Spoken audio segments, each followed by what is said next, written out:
The story begins with a girl kneeling on the red carpet before her father, her voice trembling as she cried.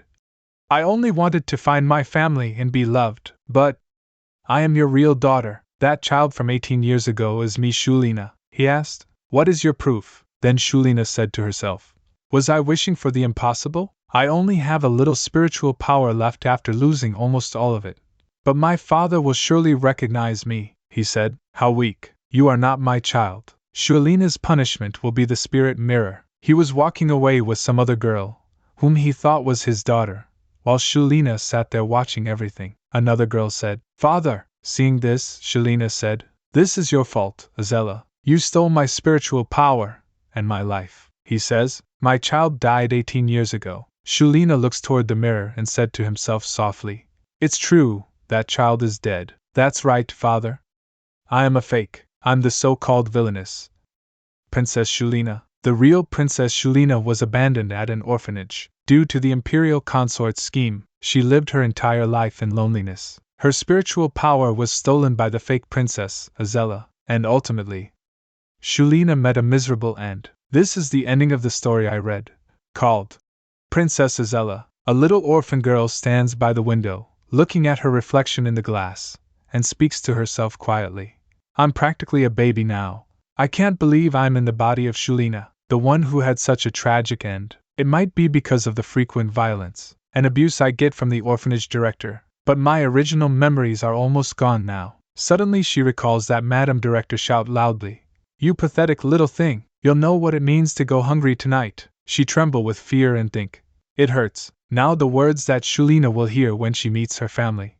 My daughter?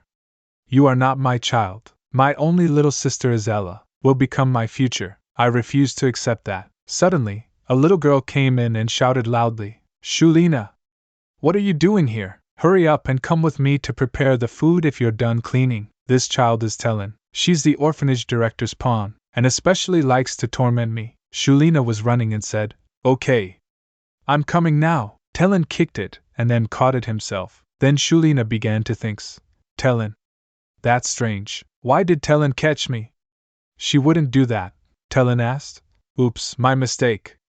Are you alright? Shuelina replied. I'm fine. Then she said to herself, Is she trying to bully me again? Did she stick something on my back? Tellin said while holding her hand. Of course you're fine. Stop dawdling, and let's go to the dining room, Shuelina said. Okay. Someone was watching them from above in the dining room. Shuelina, while looking into the basket, said, Here, I'll divide the potatoes, so you do this. Tellin asked. Can you do it? Shuelina replied. Wait a minute. I can't reach. I need a chair. Tellin stepped back and asked angrily. Really? Hang on. Then Shuelina think. Yes. Now's my chance. Shuelina felt something in her pocket, and when she looked, it was a ring. Then she saw her and said to herself, This is Madam Director's ring. Only she would have a ring like this at the orphanage. If I get blamed for stealing it, I'll be beaten to death. Tellin said. Here. Now you can. Suddenly, Tellin stumbled and falls. Then Shuelina shocked and asked, Oh no! Tellin suddenly fell down. Tellin! Are you okay? Did you get hurt? Suddenly Madam Director came and asked. What is this commotion? Tellin said. Madam Director. Madam Director asked. Tellin, was this your doing? Tellin replied. Madam, I didn't do this. It was Shuelina. Shuelina tripped me. I definitely felt someone grab me. Hearing this, Shuelina said to herself. Tellin, I was the first to worry when you fell. But how can you say that? An orphan speaks. Is she blaming Shuelina after she fell by herself? She really is mean. She's always tormenting us by lying too. Tellin is a liar. Tellin bit his lip in anger. Tellin grabbed Madam Director by her clothes and said, Madam Director, you must search Shuelina's pockets. I saw something sparkling from Shuelina's pocket earlier. I'm sure it's your ring, madam. Then Madam Director shout loudly. What? Shuelina, after I've fed you, taken care of you, and raised you, how dare you steal my ring? How brazen of you, you thieving wretch! Hearing this, Shuelina suddenly took off her clothes, threw them, and shouted loudly. I haven't stolen anything. Look! I don't have anything. Tellin trembled with fear and said, That can't be. I definitely saw her stealing today. Please believe me, Madam Director. An orphan says. But Shuelina hasn't been to the Madam Director's office today, another orphan said. That's right. She was cleaning the first floor all day today. I saw her cleaning on the first floor too. Tellin is lying again. She saw him and said angrily, No, I'm not. Maybe she stole it a long time ago. Then Shuelina asked, But you just said I stole it today. Why do you keep changing your story? But that's odd. You were the only one who went to the director's office today, Tellin. Come to think of it, that's true. Madam Director stepped forward and grabbed Tellin by the arm. As he tried to free himself, the ring fell to the floor. Then Tellin saw it and thought, That can't be. I'm sure I put it in Shuelina's pocket. Then Tellin recalls that I said that. Here. Now you can. And when I had fallen, Shuelina came to me and was asking, Tellin, are you okay? Did you get hurt? So then, she had put the ring in my pocket. It wasn't me. I didn't do it. This is all Shuelina's fault. Then Madam Director kicked her and shouted loudly, You little pest! I can't believe I've raised such a thieving rat. Not only have you failed to repay me for taking care of you, but you also dared to steal from me? Tellin said, crying. I didn't do it. Madam Director raised her hand to hit her and said, You insolent little! Then suddenly, Shuelina stepped forward to save her and says, Madam Director, maybe Tellin has some kind of explanation. Madam Director asked, What? Step aside, Shuelina. Shuelina speaks. I'm sure Tellin didn't steal your belongings on purpose. Right, Tellin? Madam Director pushed Shuelina aside, grabbed Tellin, and said as she took her along, Come with me at once. Tellin says, No. Not today. How can I miss this opportunity? I'm sorry. Then Shuelina said to herself, What is she talking about? Tellin crying out, Madam. I'm sorry, Shuelina said to herself again. Come to think of it. Tellin seemed particularly anxious today. Even her dress seemed fancier than usual. Results of cleaning since early morning. It feels like I'm about to remember something. Archduke Bylot. Family members of House Bylot use a special energy called QI instead of mana. People instinctively feel fear when seeing them. And they're even called a cursed noble family. To clear their bad reputation, they take in a child from the orphanage for a short while. And today is that day. This is an opportunity for me too, if I don't want to die in the future. It's better to be under the patronage of the Archduke. Shuelina, I won't live the same way you would have. The people who abandoned you are not family. Then she said to herself, Thank goodness I got a cleaning spot near the main entrance. Now I need to make sure taking the spot near the main to meet the Archduke first was worth it. My shoulders ache. Suddenly an orphan said, Wow, it's so sparkly, goodness gracious. That carriage is as big as our orphanage, she said. They're here. She slapped her own face, put a smile on it, and said, Let's go. Then she opened the door and asked politely, May I ask who you are? She saw them and began to say to herself, This person is Archduke Bylot. He has black hair and purple eyes, so he's definitely Archduke Bylot. Is this boy with him his son? Oh right. I should smile. Then she said, Wow, you're both so handsome. Archduke's son said, How interesting. She smiled and asked, What's your name? He says, Windy. Hearing this, she began to think, Windy, oh. Windy? Could he be Windert? He's the second male lead and future Archduke. In the original story, he becomes a villain after failing to win over Azella, and according to the original timeline, he's 11 years old, but he looks about 15. Windy speaks. This is really fascinating. Aren't you scared of me? At this point, most children would start crying and fainting from the curse. Hearing this, she said to herself, It must be due to my spiritual power. It resembles nature and protects the Imperial family. So it must also protect against the Archduke's curse. That instills fear in people. The Archduke asked, How old are you? She counting on her fingers. 1, 2, 3, 4, 5, 6, 7. I'll be 7 years old soon. Then Archduke thought, So she's already 6 years old? She looks so much younger. She speaks. What's your name, mister? I need to tell the Madam Director so I don't get in trouble. Archduke said, If you mention the name Bylot, she'll know, she replied. All right, let's go together. I'll show you to Madam Director's office. This way, she said while knocking on the door. Madam Director, you have a visitor. Madam opened the door and said, Oh, my dear Shuelina. Thank you for guiding them to me, Shuelina said. This is Mr. Bylot. Archduke Bylot? Archduke says, I'm looking for a child who can stay with us for a month, she said. It's a bit shabby in here, but please wait a moment. I'll find a fitting child for you at once, Your Grace. Archduke replied. There's no need for that. We will take this child with us. Then Duke picked her up in his arms, she said while crinkling a piece of paper. What? Shuelina? But that child is… Archduke asked. Will you come home with us? Hearing this, Shuelina was shocked, smiled and asked. Yes. After a while, they got into the carriage, and Shuelina asked him softly, Your Grace, what will I do? Laundry or cleaning? Archduke gently speaks. You will be treated with utmost care in our manor. You'll eat delicious food, play comfortably, and rest well. You'll even be featured in the newspaper. Then Wendy asked. But shouldn't you have asked about that earlier? Shuelina thinks. I already knew from the original story, so I didn't ask. Wendy says. You look like you're about to collapse from exhaustion. Do you eat properly? You look so malnourished that I wonder what kind of work you could have been doing, Shuelina said. I work hard and stay healthy too. Seeing this, Archduke speaks. By the look of those arms, I think I'll need to prepare only the most delicious things for you to eat. Then Wendy smiled and said, You'll have some hard work ahead of you if you want to make her arms stronger, father. Seeing this, she thought, He's dazzling. Is this how angels smile? I'm gonna fall. When the carriage jolted slightly, Shuelina began to lose her balance, and at that moment, the Archduke caught her and asked, Are you hurt? She replied, I'm fine.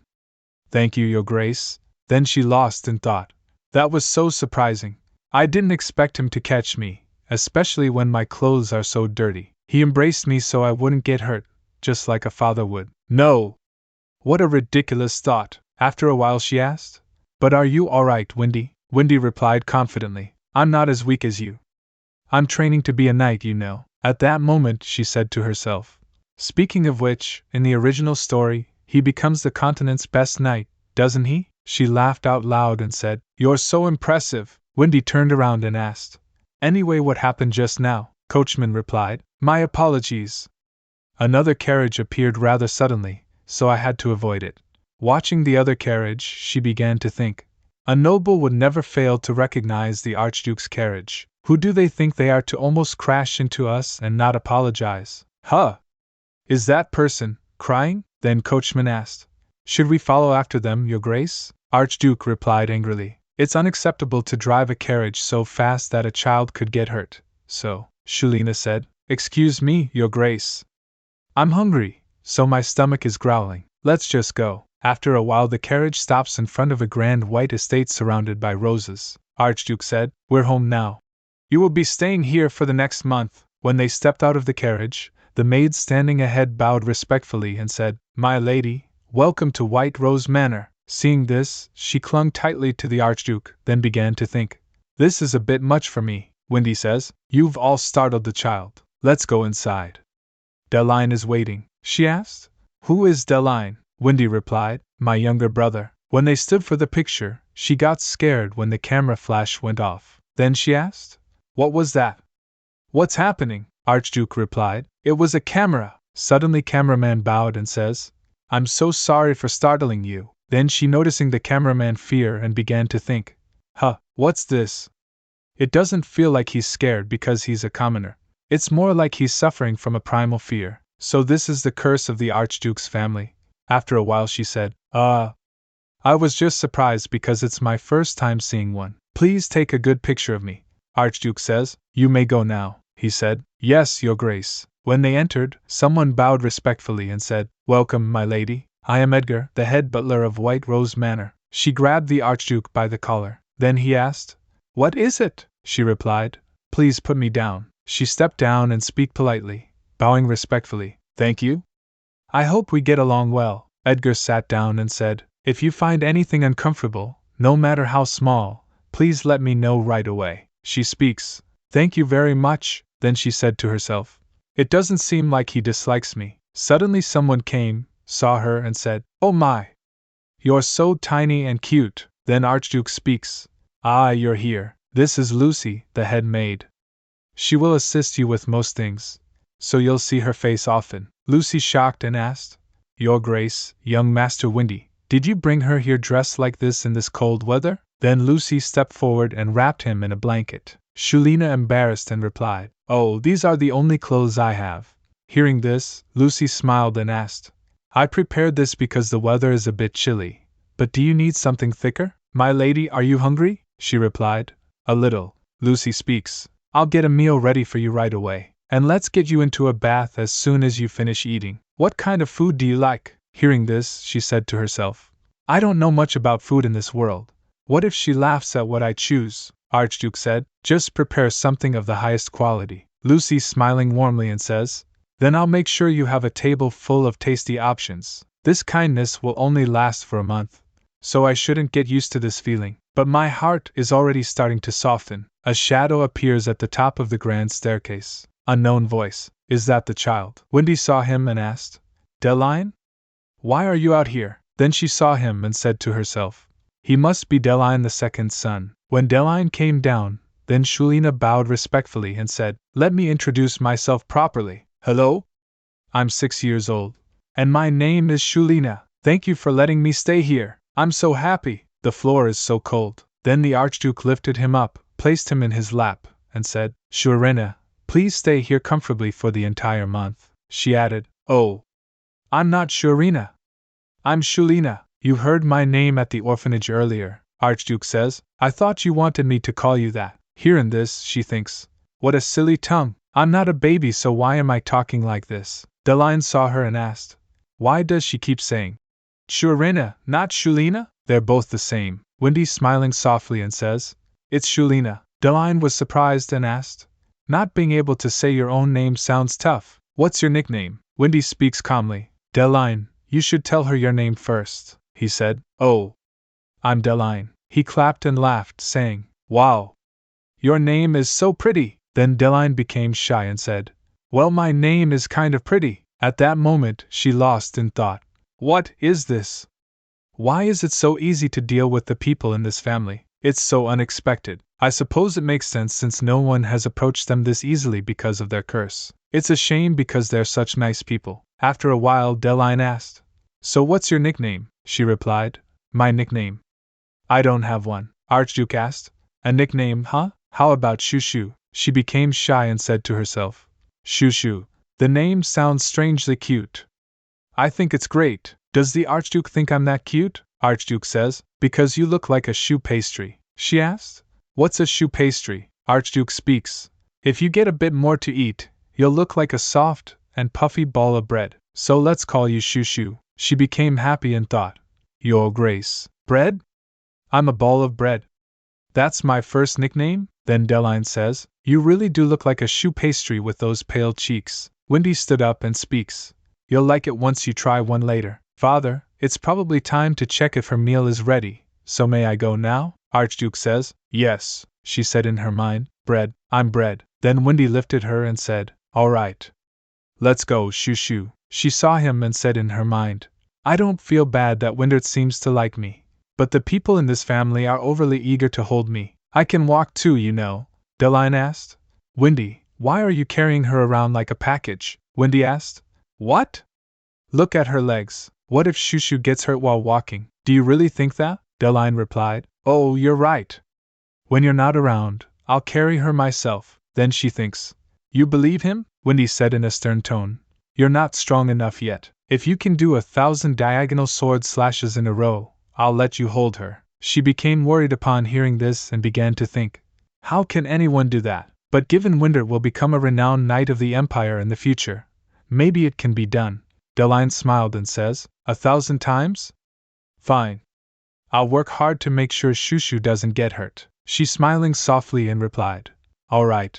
After a while, when they reached the dining table, Lucy came and said, oh my, you all really look like close siblings. Hearing this, she said to herself, siblings, it would have been wonderful if that were true. A family would keep me safe. My father and brothers would love me, and my life would be full of happiness. I would have lived peacefully, without fearing threats. Unlike now, when I face danger as a princess. Then she clenched her fist and speaks. It would have been nice if Windert was my real big brother, but I don't mind us meeting this way. Wendy bowed, smiled and says, my name is a bit difficult to say, so you can just call me Wendy, she said in a cheerful tone. Yes, Wendy. Then Deline shrugged his shoulders and said, I will also give you special permission to call me Del. You're not my little sister, so it's a special case. And you seem very earnest, so I'm giving you special permission. She giggles and says, Thank you, Deline. Her stomach rumbles loudly. Then Deline asked, What's that noise? Wendy bowed and asked, Shoo shoo, your face is red. Do you have a fever? Lucy was serving the dish and said, Young masters, Lady Shuelina's meal is served. She saw it and thinks, Perfect timing, Lucy. When Shuelina saw different kinds of food, she was amazed. Then she speaks, I've never had any of these before, but I can't eat all of this. Wendy, gesturing, said, All food is the same anyway. Oh, this is a choux pastry. She picked it up, started looking at it, and then asked, Do I really work like this? Delian replied, Absolutely. Wendy replied, It's a perfect match. She takes a bite, and a tear brews in her eyes. Then she thinks, Seriously, how pitiful has your life been, Shuelina? She said, This is incredible. Thank you, everyone. At that moment she said in her mind, From now on, I'll only eat delicious things like this. I'll make sure to do everything Shuelina couldn't do before. Suddenly she put her hands over her mouth. Seeing this, Wendy stood up and said, Shoo shoo. Then Deline asked, Shoo shoo, what's wrong? Lucy came and said, Oh no, my lady. She thinks, It hurts. Oh no, I feel like I'm gonna throw up. Lucy quickly took her to the side, and she vomited into the bucket. Then Lucy said, Don't hold it in. Please let it out, my lady. Wendy says, Shoo shoo, shoo shoo. Lucy said, My lady, wake up. She goes to the spirit world. She walks while thinking. That deep and heavy voice. It sounds like a man's. I know this place. A young Shuelina was sitting unconscious beside a tree. A sound was heard. Only you can wake me. The inside of the spirit mirror. The sealed spirit world. When she wake up and says, My head hurts so much. Lucy said, My lady, she asked.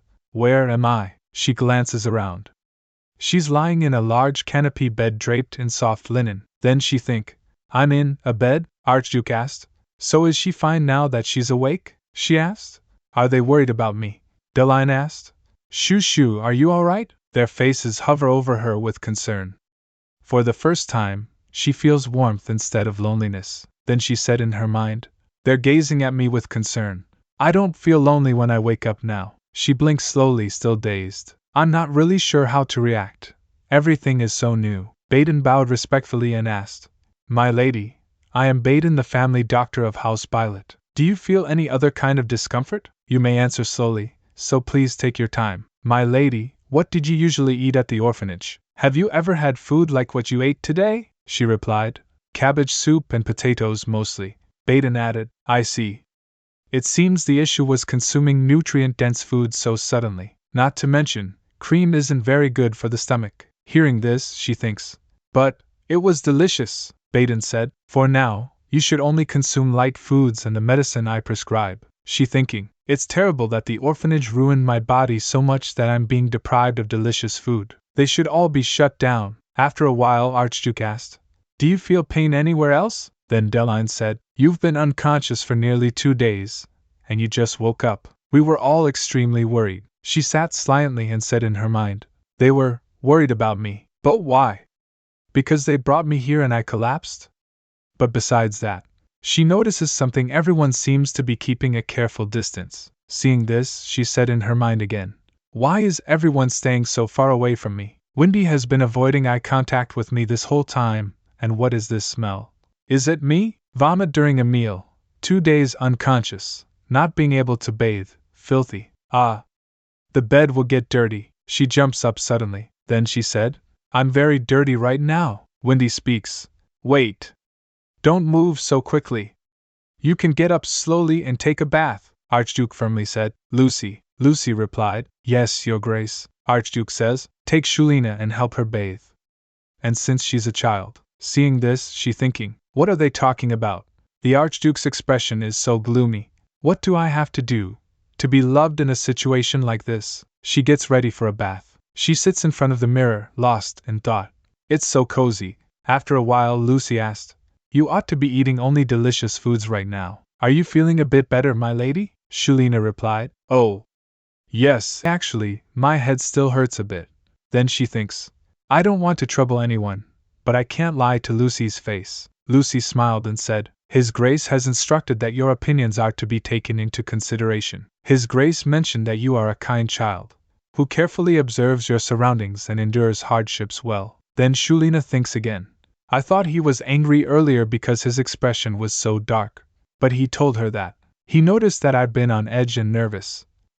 My stomach feels a little queasy. Lucy speaks. My lady, are you not afraid of the Archduke or the young masters? Do you feel any numbness, or experience any trembling? Although it's a sensitive topic, the family members of House Bylot have extraordinary energy. Everyone fears them because of that energy. The young masters are also concerned that you might have gotten sick from being too close to them. Lucy brushes Shuelina's hair tenderly. After a while, Shuelina lost in thought. The family doctor must have explained it differently. But it's understandable for them to think that way, considering their family history. They've been cursed to have people keep their distance. They must have suffered a lot to have such concerns about me. Then she said in her mind, I don't believe that's true. In fact, everyone's been incredibly kind to me. I'm so grateful that I wish I could run to them and clear up any misunderstandings right away. But I'm worried they might think I'm being rude.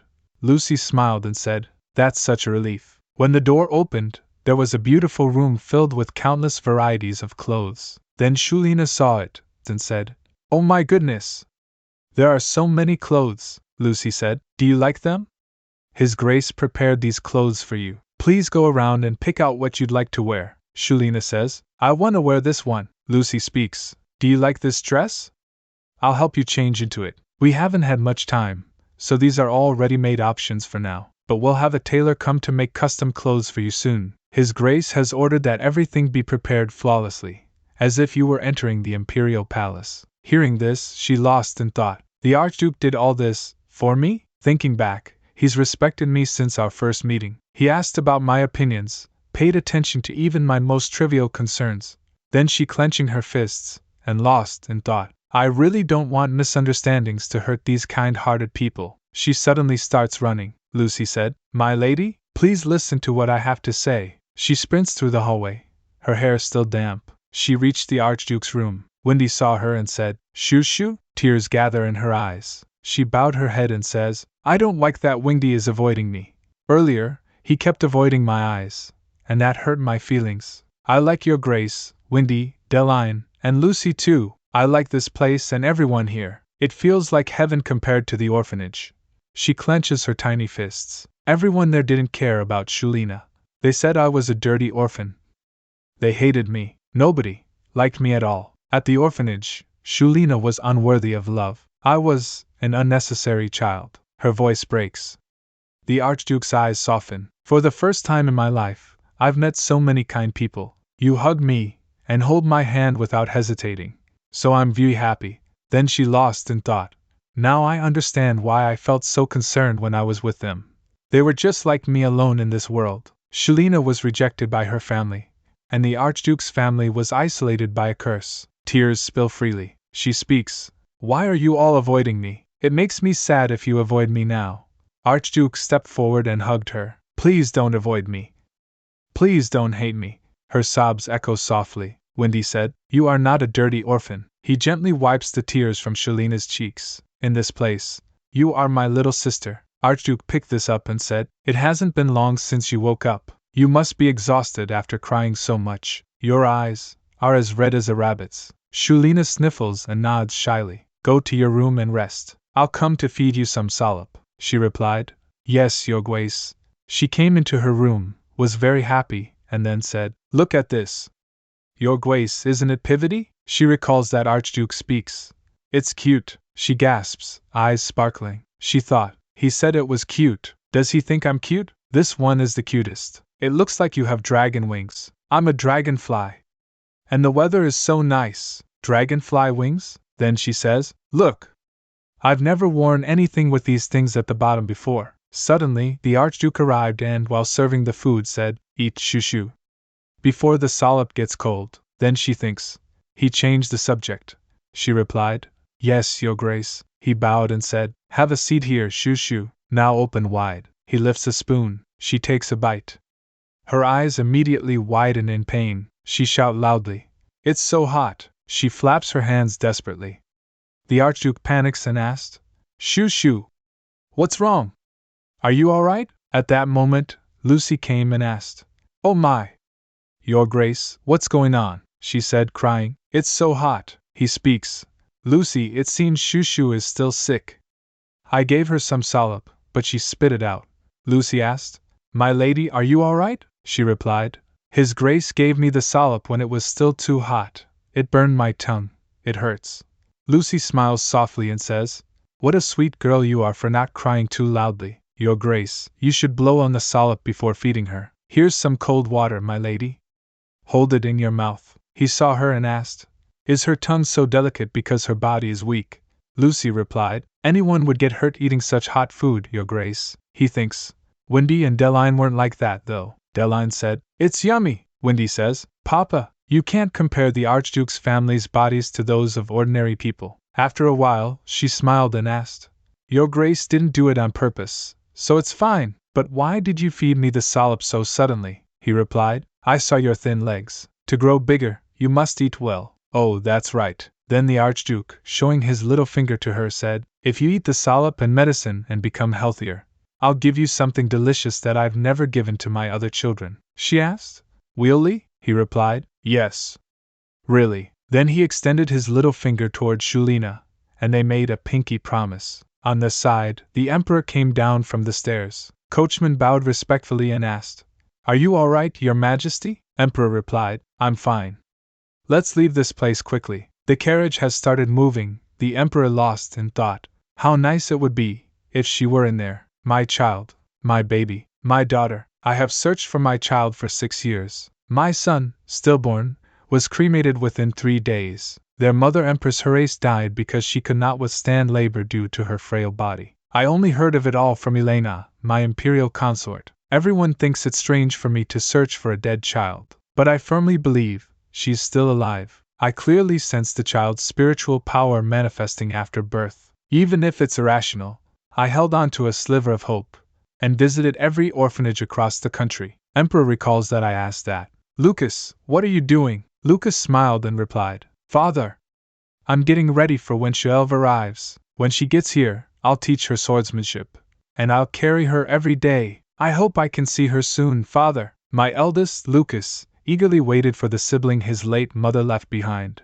Lucas was the only one in the Imperial palace who believed his spyling was still alive, so his hopeful face gradually grew dim as the number of his gifts for his lost sibling increased. Then came Isella. She said, Father, I love you, Father. I came to give you these flowers. She is the daughter of Elena, whom I only married to make up for the weakness of Empress Hirae's noble family. I do feel sorry, but I didn't want to have a child with an imperial consort, so Isella is a daughter I can never truly love. Everyone tells me to bury the memory of my youngest, who's already dead, and focus on raising my children who are alive and well. But I can't possibly forget my lost child. I wish I could see her just once. If she hasn't been found yet, I must search more thoroughly. I will never give up on you.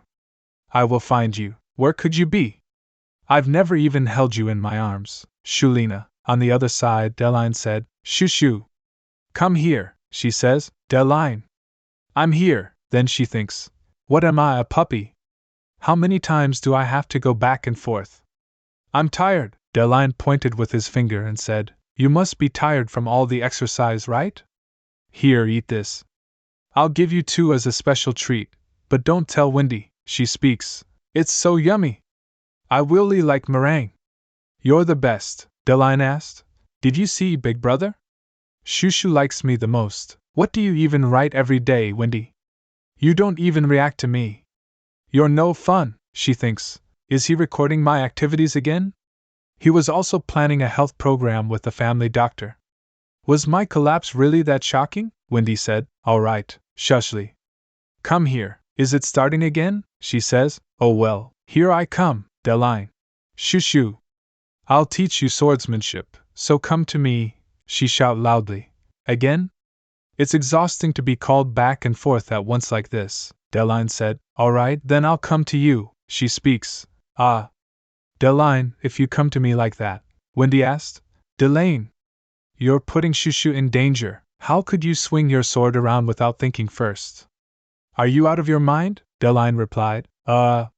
Shushu, I'm so sorry. Are you hurt? Hearing this, she thinks, he looks like a scolded puppy. Then Shuelina says, Deline, you're so cute. Deline shouted loudly. What? What part of this situation is cute? How can you tease your big brother like this? She added. But you really are cute. Archduke was looking out from the window. Suddenly the servant came, bowed respectfully and says, Your Grace, the investigation into the orphanage where Lady Shuelina was staying has been completed. Archduke speaks. Report. The children I saw were in a very emaciated state. It seems they haven't received proper nutrition, just like Lady Shuelina. And, the servant read at the paper and said, there were no children dressed appropriately for the season. And the entire orphanage was cold, except for the director's office. Given the state of the orphanage, it seems the director has embezzled a significant amount of money. If the Archduke's funds had been properly managed, it wouldn't have reached this state, even without private donations. Hearing this, Archduke lost in thought. How dare she? I can't believe someone as rational as His Grace is that angry. Could that young lady truly become part of this family? Cahill, bring Shushu here. Cahill bowed and replied, Right away, Your Grace. She opened the door and asked, Your Grace, did you call me? Then she thinks, I usually only see him during meals or tea time. What's going on? She replied, Yes, Your Grace. She thinks, What could he want? He asked. Shushu, what do you think of the orphanage? She asked. Why are you suddenly talking about that, Private? She saw him and thought, his expression is so cold. I don't think he's ever made that face in front of me. Could it be that he's going to send me back to the orphanage because he doesn't like me? But it's only been 2 weeks since I came to the Archduke's manor. Did I do something wrong? What should I do? Shuelina, you're useless. What are you? You're useless. Hurry up and think, Shuelina. I need to overcome this. Who would love someone like you? No one could love. Love? Should I offer to take more enthusiastic photos for the newspaper? Should I appeal to him emotionally since he's shown me such goodwill? Or should I emphasize my intelligence? I could offer to do whatever is asked of me. What's the wisest choice? Think, brain, think. After a while, she asked, Are you sending me back to the orphanage because I'm not needed anymore? Do I have to go back there? He worried and asked. Wait, Shuelina. What are you saying? She replied. It's Shushu. He asked again. Right, Shushu. Who said that you're not needed? Who even mentioned being needed? She replied. Well, Your Grace suddenly asked about the orphanage. He added, I apologize. I was too hasty. Let me give you this first. Baden said that your body has fully recovered. He raised his hand and said, It's the gift that I promised. Shuelina saw him and thinks, The gift? It looks just like that shoy pastry from last time. He says, It will lose its taste if it melts, so eat it soon. Shuelina speaks. It's cold. He smiled and said, It's an ice cream chook pastry. Shuelina asked. An ice cream Colix pastry? He replied. Yes, it's a Colix pastry that is frozen and eaten cold. I knew someone who liked it just as much as you would. Hearing this, Shuelina thinking, Is he thinking about the Archduchess? I heard she passed away shortly after giving birth to Deline. He speaks calmly. Shushu, just eat it. It looks like you're drooling. She took a bite and said, Thank you for the treat. It's so yummy. Thank you for giving me something so tasty. Then he asked, If you like it that much, come visit me often. I'll keep one ready. Shuelina asked, I'm not being sent back to the orphanage? Is that why you're saying you'll give me this again? He replies, Of course. I asked about the orphanage because we received some information about the director. She asked, The orphanage director? Then Shuelina started thinking, If it's about that, I know what you mean very well. This is the chance to get rid of the director who tormented me and the other children. I'm gonna tell him everything. The director is a good person. She works hard to make sure everyone has food to eat. After a while, he asked, Oh, is that so? Shuelina replies, She said that originally, great people give money to us. But such people are rare, so we have to help the director a lot. He asked again, Do children like you help her that much? Shuelina replies, Of course. We do everything very well. Sewing, laundry, cleaning, you name it. After breakfast, we clean and sew until dinner. And that lasts for about 10 hours, I think. When we work hard to make things, the director takes them to sell and buys food for us. Hearing this, he was surprised and asked, So she makes children like you work for 10 hours? I see. Did you get hit often, my little shoo-shoo? Shuelina thought. He called me his little shoo-shoo. Then she replies, yes, I was the most useless child at the orphanage. So she said I needed to learn to clean and do laundry diligently to work as a maid in a good home. Hearing this, the Archduke angrily pressed the sofa hard. Shuelina saw him stand up and said, Your Grace, please don't do that. It will hurt if you do that, so I hope you don't get hurt. Then Archduke grabbed her hand and speaks. You took the words right out of my mouth. I hope that a child with such lovely hands never has to suffer again. Suddenly she lost in thought. At that moment, I felt a pang at the tip of my nose, so I started to tear up. I mustn't cry. This emotion must belong to Shuelina, so I shouldn't let it affect me. After a while, Archduke speaks. From what you've said, the director is an utterly despicable person. However, the orphanage is an essential place for the Archduchy. Therefore, I will punish the director of the orphanage and then appoint a new one. She smiled and thinks, it worked. Now the orphanage children can be free from the director. It was just a few days ago that we talked about that.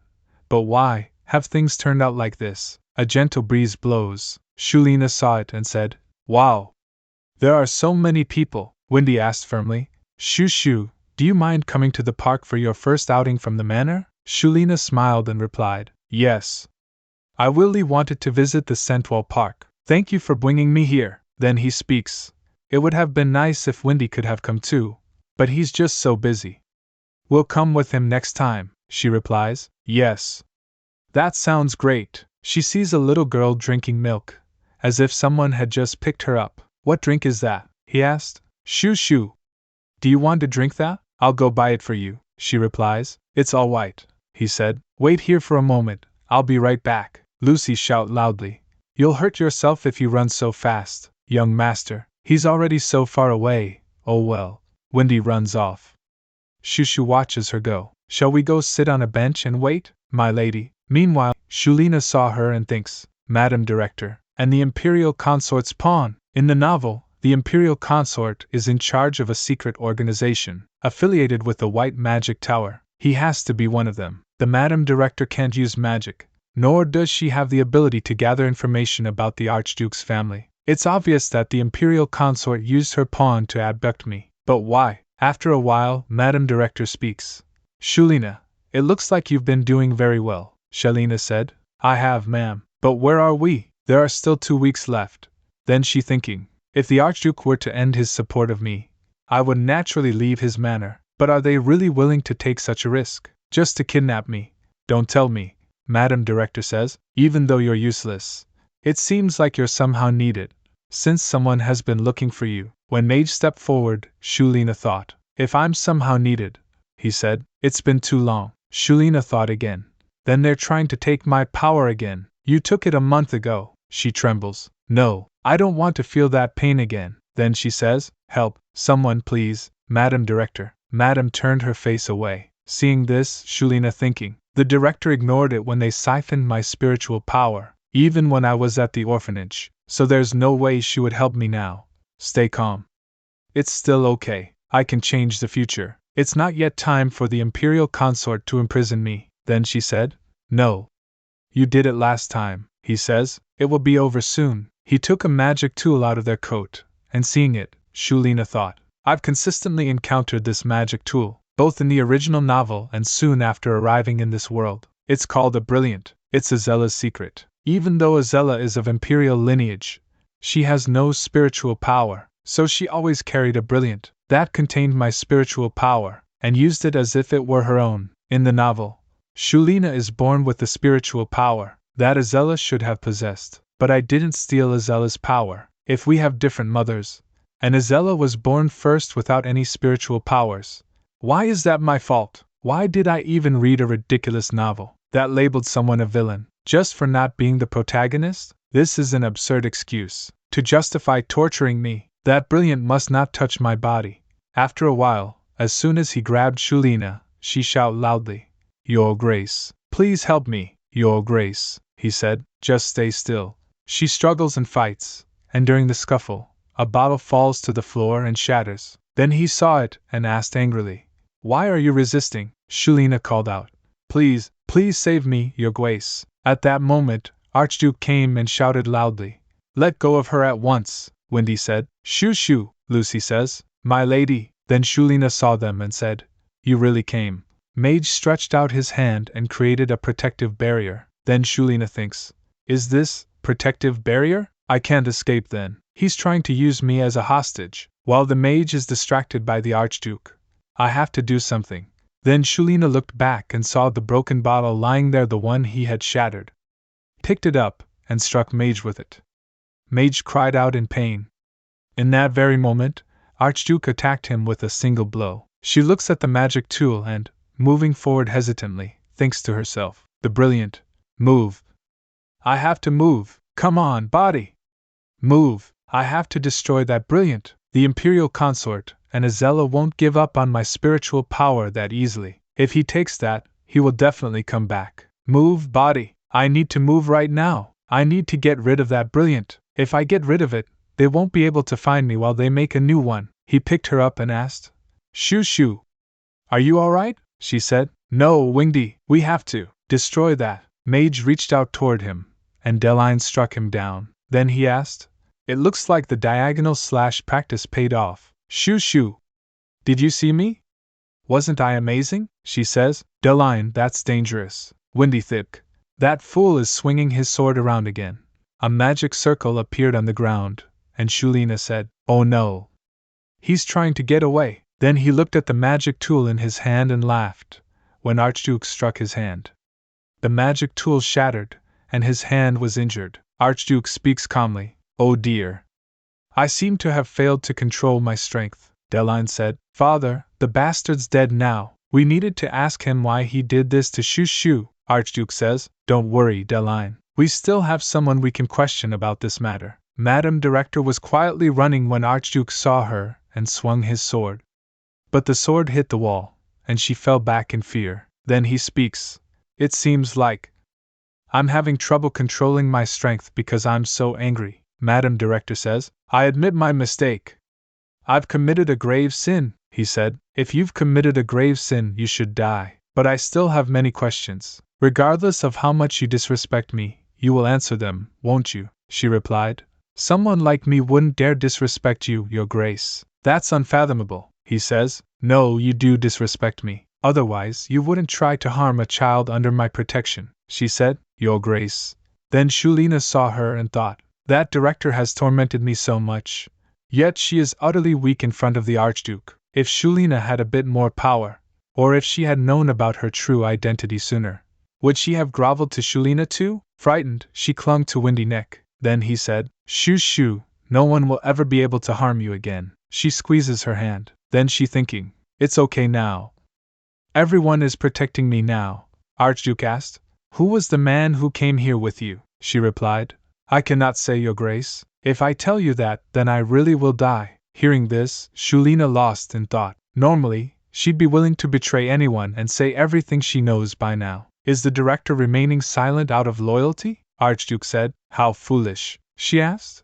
What? Archduke says. I can't believe you assumed I'd spare your life after doing something like this.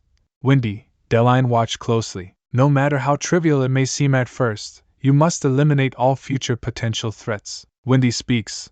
Father, I understand you're angry, but Shuelina is watching, Deline says. Shuelina is fragile. She'll faint again if she sees this, Archduke said. Ah, true. Windy, take Shuelina home. Give her some warm milk and let her rest. Windy reply. Yes, father. She calling out. Shuelina, wait. Shuelina, please help me. I was wrong. You love me, don't you? Shuelina. Then Shuelina asked. Your Grace, will the orphanage really change? Archduke replied. Yes. Shuelina asked. So no one will be beaten anymore? The food will improve, and no one will be put in a closet as punishment, and the child won't be scolded for not working all day, he replies. Of course. Shuelina smiled and says, Madam Director, have you ever asked anyone for help before now? I asked for your help just now too, remember? Then she lost in thought. The time for forgiveness has already passed. The director can no longer harm me, and since they've lost their brilliant, the Imperial consort won't be able to come after me for a while. We had an excruciating relationship, Madam Director, so goodbye now. They reached Manor, after a while. She asked. Are you alright? Deline speaks. Shoo, does it hurt a lot? She replied. I'm not in. Deline speaks firmly. I don't deserve to be your big brother, Shoo. Then she asked, Are you crying now, Deline? Deline crying while replied, I failed to protect Shuelina, all because of a drink, she said, but that evil mage whisked me away. And the drink was for me too. I knew that you and his grace would come to rescue me. I twist you all. Saying this, she lost in thought. It's dangerous for an orphan to think that they have no one to trust, but it really felt like everyone would come to save me at that moment. This time, I escaped harm's way thanks to them. But the Imperial consort will come for my spiritual power again. I managed to get through today because of the Archduke's protection, but what about next time? If the Imperial consort tries to ruin House Bylot along with me, what should I do? Even though House Bylot is the greatest noble family in the Empire, the Imperial consort belongs to the Imperial family. Moreover, the Imperial consort's father is Marquis Bertild, and he's a noble leader. They control the fertile lands in the southern part of the Empire, so they can control the Empire's food supply. On the other hand, the Archduke's family has been uninvolved in politics, so their influence is comparatively weaker. And it's not just House Bylot and the Imperial consort who could be my enemy, but the entire noble faction could be as well. I want to protect these people and myself. Can I prevail? After a while, Wendy asked. You must have been really scared, but everything is fine now. We'll stay by your side until you fall asleep, so why don't you lie down? She replied. But I'm sure you're all busy. Then Deline shouted loudly. How can we be busy after what just happened? I won't leave you alone, Shoo, Wendy said. I noticed your face was a bit flushed, but now I think you really do have a fever. We'll call our family doctor, so just get some rest for now, Shoo replied. But I'm fine. Then she think, really? I feel dizzy, but a sip of water might make me feel better. Suddenly, water splashed on him. Deline shocked and says, Oh no. Shoo, Wendy asked. What happened? Shoo, are you alright? Shoo replies. It's so cold. Wendy asked. Don't worry. I'll warm you up. Is this better, Shoo? Hearing this, Shoo thinking, it's still cold. Maybe we could warm up by the fire. Suddenly, a fire started. Deline saw them, shocked, and says, Wendy. Shoo, Wendy asked. What was that? Shoo replied. My body feels strange. She suddenly speaks in an unconscious state. Who are you? Wendy. No, is that you? Is this a dream? Please don't be in pain, my pact maker. Then she drifted into a dream. That voice sounds more comforting the more I listen for some reason. But what does pact maker mean? Something is jumbled in my head. Was it a dream I had or is it a memory? I'm not sure. The seal hasn't been broken yet, so this is the only way I can come see you, he said. Right now, you're in a bit of pain as a result of manifesting your spiritual power, so get better soon. This time, you'll get what you wish.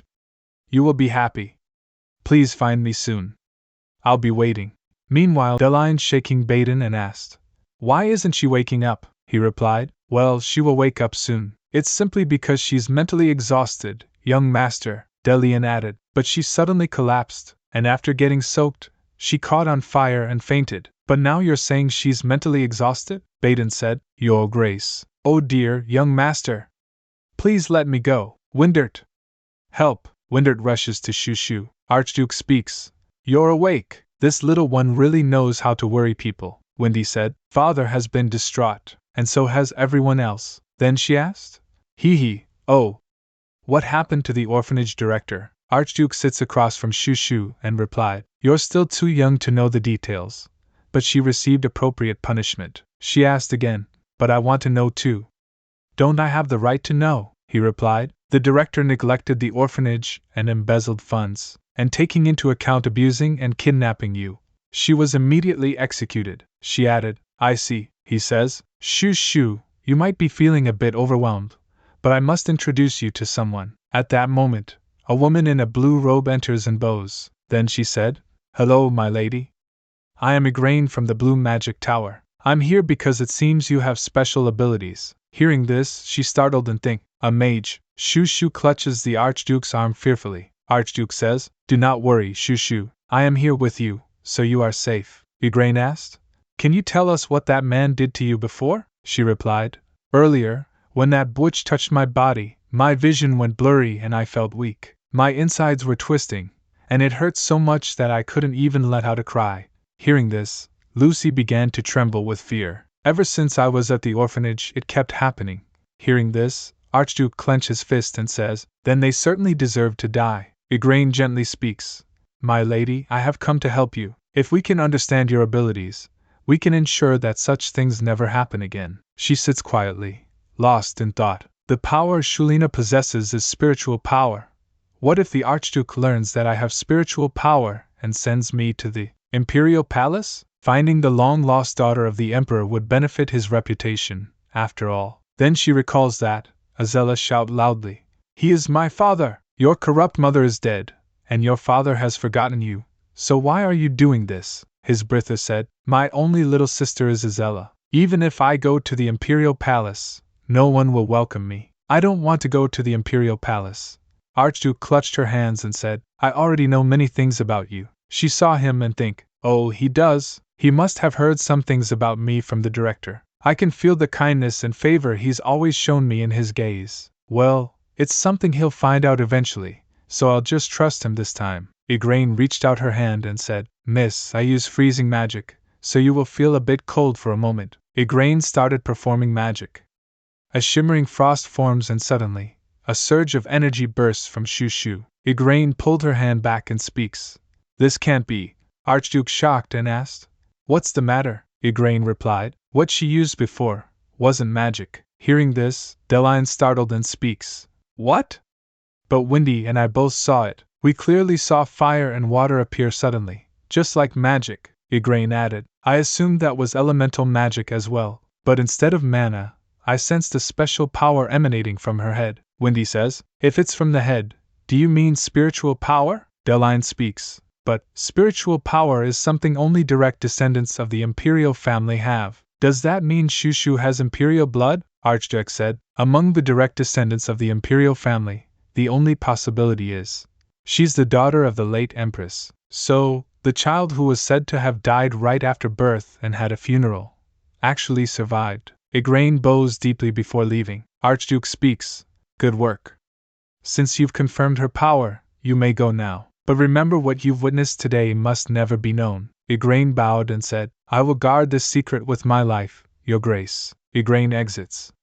The Archduke turns to Shu, his eyes soft. Then Archduke speaks, "Do you wish to return to the Imperial Palace? If you want your status as princess restored, tell me." She says, "I don't want that." He asked, "How comes?" Shuelina replied, "If I were truly a princess, before I was sent to the orphanage, someone would have protected me. But no one did, Your Grace. I'm still just an orphan from an orphanage. Do you no longer need me?" Shuelina was crying. He said, "It's true that I don't need to take care of an orphan for show anymore. Instead, I need a daughter." The Archduke kneels before her. Then he asked, "I vowed to always protect you, so will you be my daughter?" Archduke stands before Shuelina, presenting a delicate silver locket. Its surface glimmers with age and sentiment. Then he said, "I was wondering when I should bring this up. This is an heirloom that has been passed down through the daughters of this family. We've kept it safe since the last daughter was born 100 years ago. If you become my daughter, we can take a family photo and put it inside. And even if you don't become part of our family, I will still protect you. The choice is entirely yours." Shuelina stares at the locket. Then she lost in thought. "I should tell him I'll become part of this family right away. But what if my presence puts them all in danger? What if these kind people get hurt because of me? I don't know what to say." The next morning, at White Rose Manor, Shuelina sees the locket and thinking. Several days have passed since that incident. Since the day my spiritual power manifested, my physical condition has rapidly improved. I don't slur my speech or stutter anymore. She recalls the Archduke's words. "The choice is entirely yours." Shu. She turns surprised and said, "Oh, Windy! When did you get here? I didn't realize you were here." Windy speaks, "Were you thinking about becoming a part of our family?" "I'm sorry. I didn't mean to sound like I was pushing you. Father mentioned that it wasn't right to make you feel pressured." Then Deline says, "But I'm still curious. Let's live together." Shu. Windy added, "Deline, don't do that.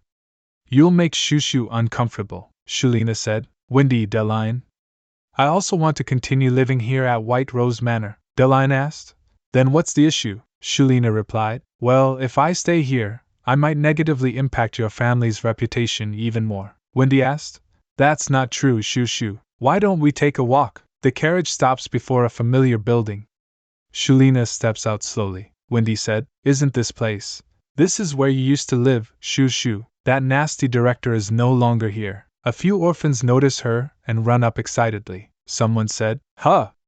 It's Shushu, Shuelina says. Sophie. Marie. Aileen, Marie speaks. Shu, you look so pretty, Sophie said. It's been so long, Aileen added. I'm glad to see you're healthy. Then Wendy pushes her and says, Go ahead and catch up with them. We'll wait in the carriage. Shuelina stepped forward, smiling softly at her old friends. Sophie asked, Have you been well? Marie smiled and said, Shu really has become a princess. Aileen speaks. Oh, that's right. We have so much to thank you for, Shu. You didn't forget about us even after becoming part of the Archduke's family. Hearing this, Shuelina asked, Wait, what are you all talking about? Sophie replied, You changed the orphanage for us, Shu. Marie speaks. And you're the one who got rid of the Madam Director, right? Thanks to you, a kinder new director came, Shuelina added. I heard that the Archduke's family acknowledged me for my brains and kindness. Then she thinking, Do they all think the Archduke adopted me because I got rid of the director and changed the orphanage? She asked. By the way, I haven't seen Tellin at all. Did she go somewhere? Marie replied. Oh, Tellin. She was locked in the closet as punishment and got very sick. The new director sent her to a different orphanage because she was in very bad condition. She said it was like a medical ward. We didn't know this, but if we die, adults come to check on us. That's why the old director told us never to die here. Shuelina lost in thought. I see, although Tellin and I didn't get along. I still hope she ends up in a good place where she won't be beaten. Then she said, I think I have to go now. They speaks. All right. Come visit again, Shu. Then she smiled, nodded her head and thinks, No. I'm no longer Shu. I've already become Shu. The carriage waits by the road. Wendy stands nearby, watching Shuelina approach. Wendy asked, Are you all done? Did you have a good time with your friends? Hearing this, she think, He's speaking as if I'm going back with him. Then she asked, Why did you bring me here? He replied, How was the orphanage? It felt more awkward than being at White Rose Manor, right? She replied, Yes, that means this is no longer your home. Your reputation and family history don't matter. You can shine just by being yourself wherever you are. A little later, she was standing near the stairs on the 3rd floor of White Rose Manor. Archduke picked her up in his arms and started walking on the stairs. Hearing this, she sat thinking. He said he had something to show me right after we came home. But where are we going? I've never been to the 3rd floor before. Then he put her down and asked, Have you heard what this place is for? He answered by himself. This place holds the history of House Bylot. These are portraits of our ancestors. My portrait is here too, and over here portraits of each family head are also displayed. Our family has relatively few members, so there are still plenty of spaces to hang more portraits. She thinks, Huh! Was he just joking?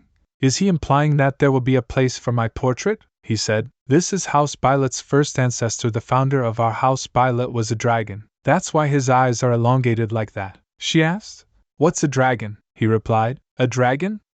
Well, then she thought.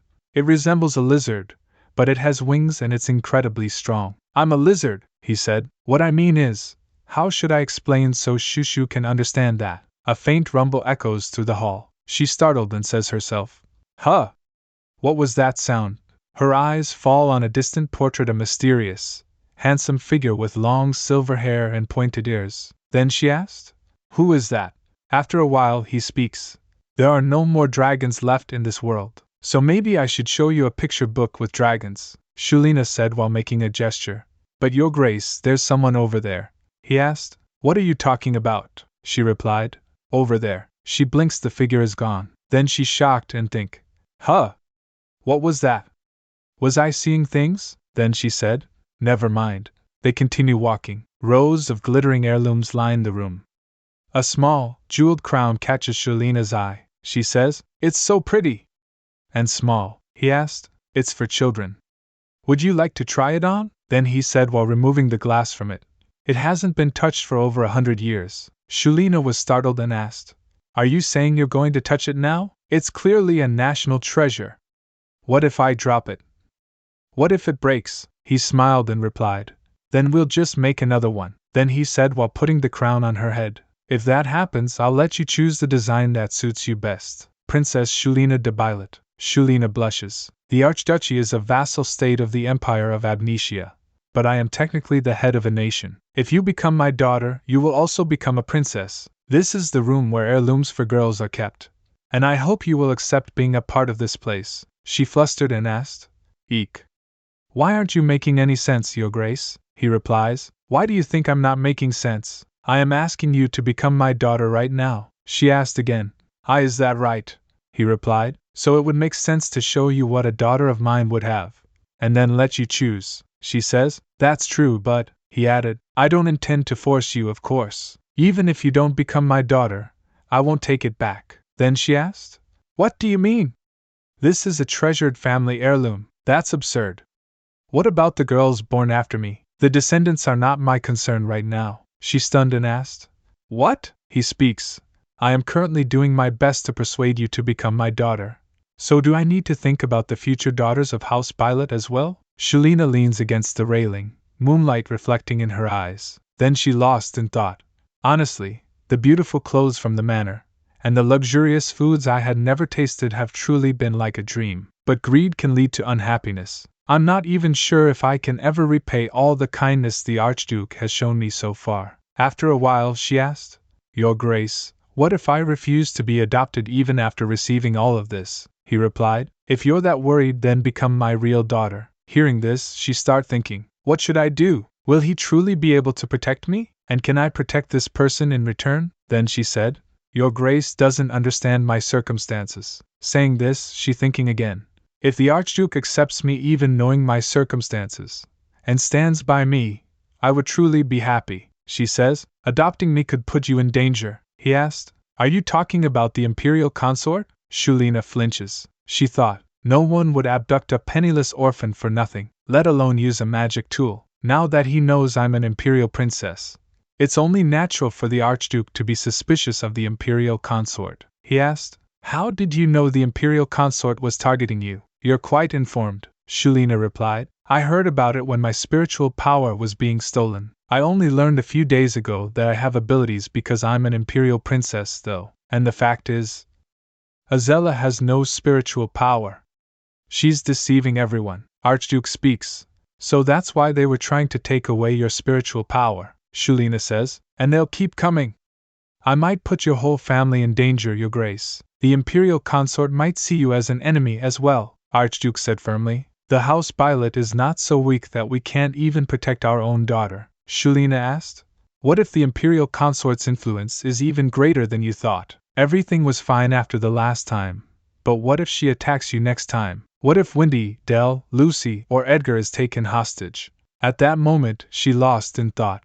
In the novel, the Imperial consort was plotting many things, so there will be even greater dangers ahead, Archduke replied. "The same goes for House Bylot. We also keep our true strength hidden." Shuelina asked again, "I'll only bring you danger, trouble, and difficulties. Do you really want to adopt me despite that?" Archduke speaks firmly. "A climbing person never forgets the taste of food. Even if that food is on an unreachable cliff, one must crawl and reach it no matter what." Archduke asked, "Perhaps. Have you actually met any of them?" Shuelina replies, "I don't want that. They're not my family." Archduke asked again, "Have you actually met away any of them?" Shuelina replies, "And oh, I don't think of myself as an Imperial princess. If I really was, then why did I have to live like this? Neither the Emperor nor the Crown Prince could protect a child like me. Not only that, they only loved Azella. That's the fate of this world in a book, after all. This world is only kind to the protagonist, Azella, and it can't be changed now. There's no way I could find happiness. I have no family. I'm all alone." Archduke kneels beside Shuelina, eyes filled with compassion. Then he added, "In that case, my sons and I will become your new family. I'll make sure no one harms you.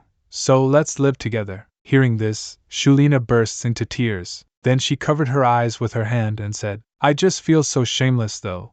Don't. I want us to live happily together. I know I'm indulging in your generosity right now, but I will definitely repay you somehow. I'd love for you to be my father, Archduke says. Shoo shoo, true parents don't burden their children with debt. He hugs her tightly and then think, when will all of these wounds heal? She asked. Then, will you love me unconditionally now? The door burst open with a loud crash. Windy and Deline stepped inside. Then Deline shouted loudly, Shoo shoo! Stop asking obvious questions. Shuelina saw then and said, Windy?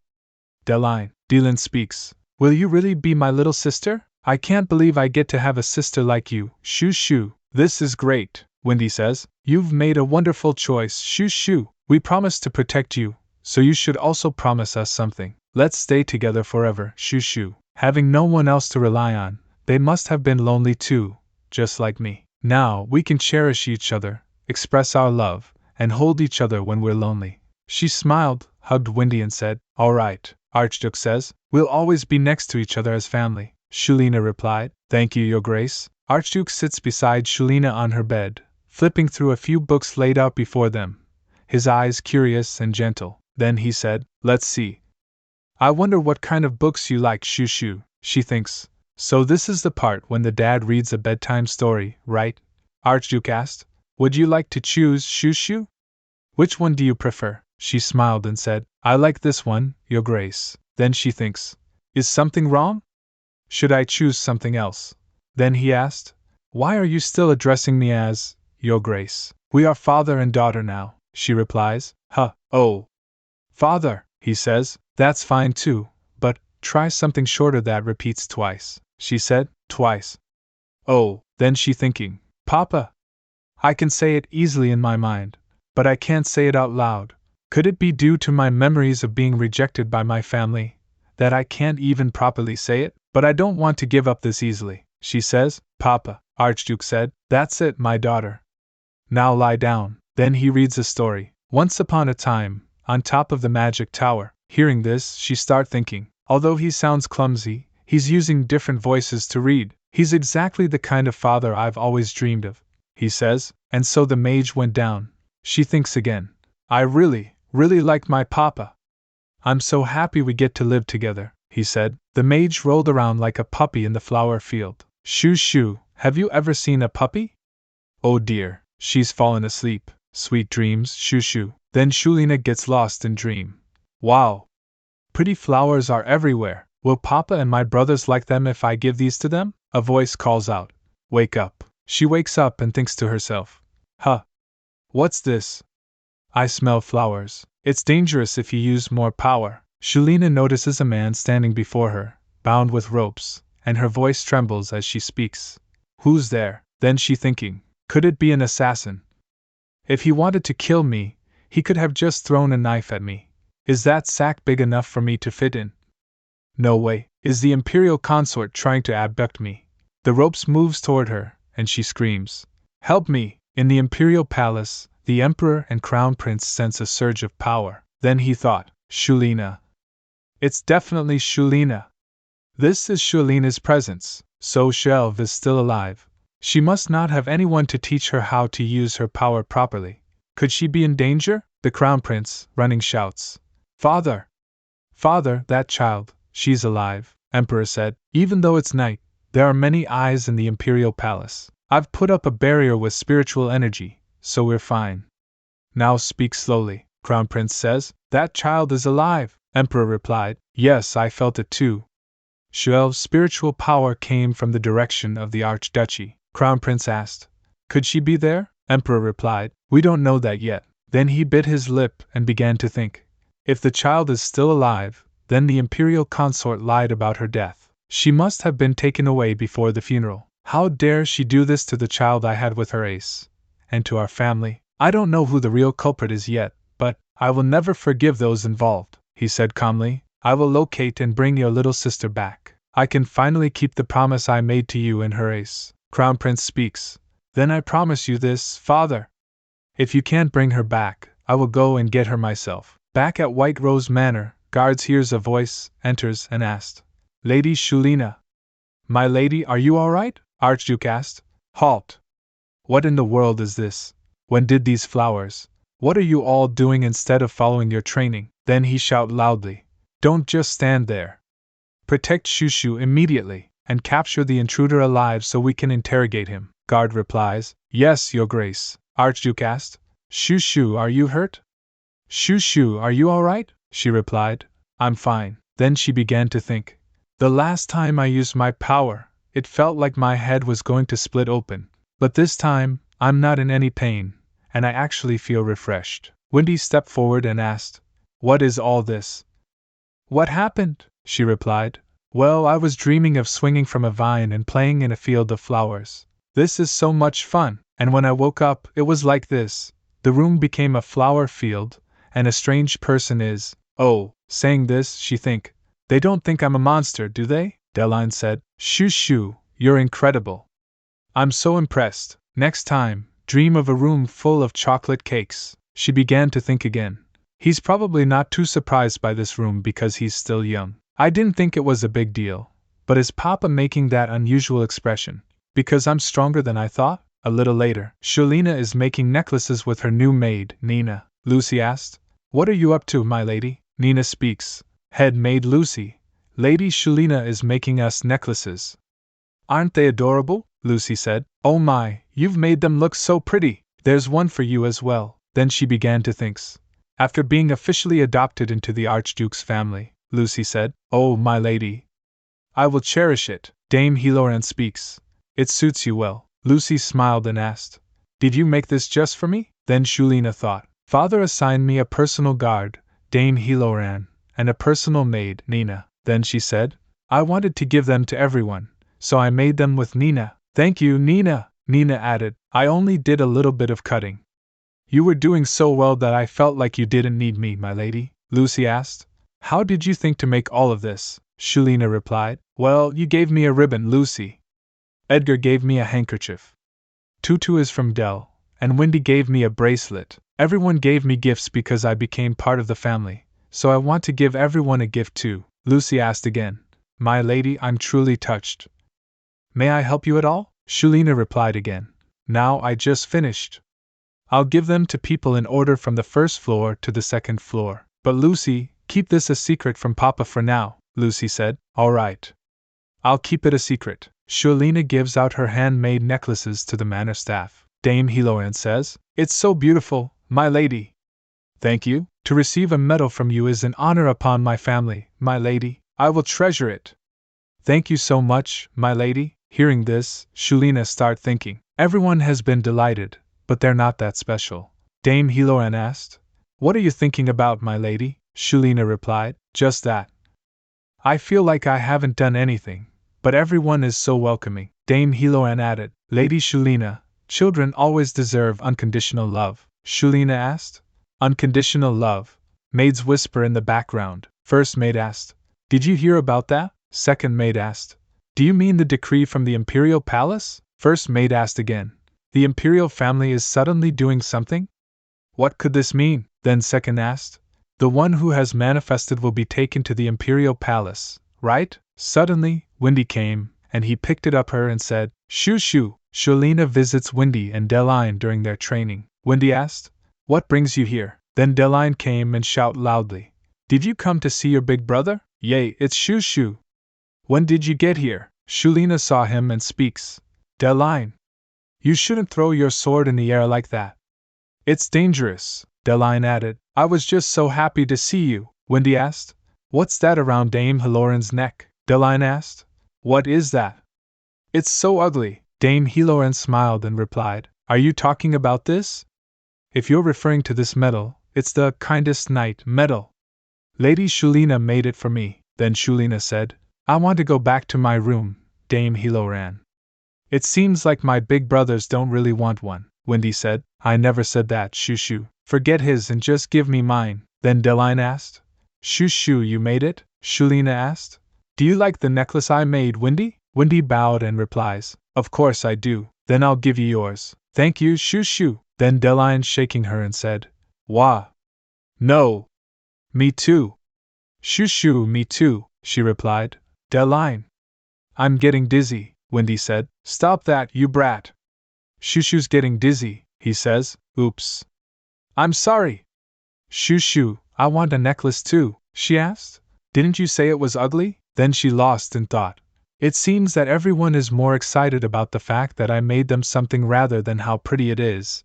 But after seeing Dell's reaction, I want to tease him even more for some reason, he said. I honestly didn't know you made them, shoo, she asked. If I made them, does that suddenly make them beautiful? So if you like me, does that mean you think I'm ugly? He replies. I actually like ugly things. No, that's not true. I actually use the word ugly to mean beautiful. It's true, really. From now on, ugly means beautiful. I'll even make a law about it later. Hearing this, she smiled and said, maybe I should have changed the words on yours too. The world's ugliest big brother. Huh, you'll get scolded by master if you keep slacking off.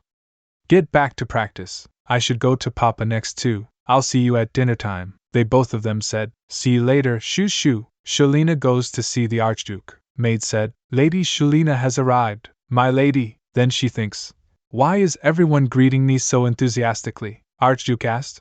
What's the matter? Servant smiled and replied, well, she's here to deliver something, your grace. She thinks, Papa seems to be in a bad mood. Seeing this, Shuelina start thinking. Archduke asked, what about mine? Servant said, thank you, my lady. Aha! Is it because everyone else has one around their neck, and Papa hasn't gotten one yet? Well, it must feel bad to be the only one left out after everyone else has theirs already. I should hurry and give it to him. After a while, she stepped forward, said, Papa, this is for you. Archduke asked, why am I the last one? Servant replied, ha. The important things are always last, your grace. Archduke said, I thought I was the best. She speaks, then do you not need this? I specially wrote, world's greatest Papa, on it, and I tried to use the most beautiful words, and to make it crackle and glisten. I even applied the glitter oh so carefully. Archduke says, give it here, she said. I'll put it on for you. Servant said in himself. She sat right on his grace's lap, without hesitation. That's our young lady? She asked. Do you like it? He replied. You did such a great job. By the way, I had something to tell you, so you've come just in time. She asked. Something to tell me? The Archduke informed Shuelina of the news. The Imperial Palace has issued a decree. Shuelina lost in thought. Waves of spiritual power, the proof of Imperial blood, have been detected. The one who manifested it must promptly enter the Imperial Palace. That was something I had already heard from the rumors spreading around the manor, and my initial thought upon hearing it was, why now? Why are they looking for me only now? Could it be because I changed Shuelina's fate, by keeping her spiritual energy from being absorbed by Azella? Then he said, are you perhaps regretting the adoption? It isn't strange to long for your true family, you know, she replied. No, that's not it. I've never thought that. My only family is Papa, Windy, and Deline. I know it might not come to this, but please promise me that you won't send me away even if the Emperor comes to find me in person. Hearing this, he said, I won't send you away unless you leave on your own. She added, yes. That's a promise. He speaks. And there's one more thing I need to tell you, she says. There is? He picked up a paper and said, since you need to be educated as the Archduke's daughter, I'm trying to find a private tutor for you. She asked. You mean you want me to study? He replied. If you don't want to. Then she smiled and says, of course I do. She began to think. I'll study hard and make sure I'm known as a smart noble lady worthy of the Archduke's family, he said. So my daughter is a model student who enjoys studying. Then I will look for the most renowned teacher in the imperial capital. The scene shifts to the imperial consort, who is brooding over the failed plan. Tapping her finger on the paper, then she read it. Seeking a teacher to take on the education of the only daughter of House Bylot. After reading this, she thinks, how irritating. I let father take charge of the situation on his own, but sending only one abductor led to this mess. Now that the Archduke is protecting her, it will be much more difficult to bring her back. Since I am an imperial family member only by marriage, I cannot possess spiritual power. I plan to extract her spiritual power to prevent her from awakening them. I was going to move her from place to place so the Emperor couldn't find her, and use her as a sacrifice. Now that they know the child is alive, the plan has gone awry. But if the Emperor hadn't issued that decree, I wouldn't have known about Shuelina's awakening. So in a way, this could be a blessing. Requesting her to come on her own by imperial decree suggests that they can't find her, so I must act quickly before they do. She smirked and said, even if the plan has gone awry, This is merely a game. Oh, I get it. An amusing thought just came to mind. What if I made the Archduke regret taking in that child? Back at White Rose Manor, Shuelina meets her new tutor. Shuelina says, "Hello, Professor," she said. "I see you haven't learned manners yet." A more subtle smile is the mark of a noble lady. Assistant Professor of the Imperial Academy, Lima Bane. Lima Bane speaks, smiling with your teeth showing looks vulgar. "Well, I did hear that you haven't had the chance to learn these things yet, my lady. Regrettably, it seems that the habits of your commoner orphan past have yet to be corrected." Shuelina saw her and think, "What is this?" Her eyes are looking at me with pity. This feels different from the way Lucy, father, and my brothers felt pity for me. Lima Bane smiled and said, "It's fine. Changing inherent traits is quite difficult, which is why I am here. Let's use these lessons to help you become a splendid noble lady." Hearing this, Shuelina lost in thought. Uncomfortable.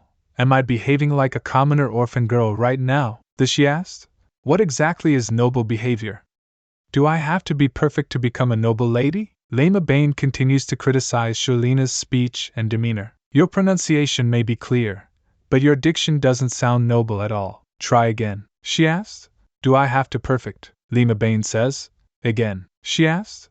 Must I be perfect to become a noble lady? Lima Bane said. I was told that you were clever, but I'm rather disappointed. She began to think. Lucy, Nina, and everyone else have praised me for speaking in a dignified manner. Were they just saying that to be nice to me? Or does the professor just dislike me? Lima Bane speaks. Etiquette, dignity, and beauty are all things that stand at the starting line of becoming a noble lady. But of course, bloodline comes first and foremost. Then she thinks again. Wait, bloodline? My blood isn't a flaw. I have Imperial blood. Besides, Wendy said that no matter what my status or past is, I'm good enough as I am. No matter where I am or what I do, I'm still Shuelina. After a while, she said confidently, Professor, I am still a noble lady. I am Archduke Bylot's only daughter. Lima Bane took a deep breath and said, My lady, that's not what I meant. She speaks, but you keep disregarding that fact, Professor. You didn't even greet me after you came into my room, Lima Bane asked. I've been disregarding you, my lady. This is how I am motivating you too, she replied. No. You only keep bringing up my past, which has nothing to do with the lesson. Lima Bane bowed and added, My lady, I understand you might be ashamed of your past as a common orphan, but your past is a part of you, she said. Professor, I've never been ashamed of my past. Is being a commoner something to be ashamed of? Lima Bane added. That's not what I meant either, she says. I simply wish to be treated with the respect I deserve. Then Lima said, Very well. I am Lima Bane, my lady. For this month, try to at least meet half of the standard that the Imperial Princess has set. Lima Bane begins to praise Azella as the perfect standard. She startled and thinks, The Imperial Princess? Why is she mentioning Azella? Lima Bane said. Despite her age, Princess Azella shines as the perfect example of a lady in the Imperial Palace. She has etiquette, eloquence, and sophistication. The princess is a flawless example of having everything. We must all do our best to follow her example as closely as possible. Hearing this, she said, As a young lady, you should have learned many things by now. But don't worry. I will make sure to transform you into a flawless young lady. Then she shouted loudly, What? Why does the princess get to be young, and I'm expected to learn so much? We're both 6 years old, Lima Bane said. My lady, a refined young lady does not engage in petty arguments. Suddenly, Shuelina blazed with anger and began to think, This is so frustrating. What exactly am I supposed to do? Does Lima Bane think that noble young ladies have their mouths sewn shut? Lima Bane speaks. I understand that commoner and noble manners are different, so you may be unfamiliar with them.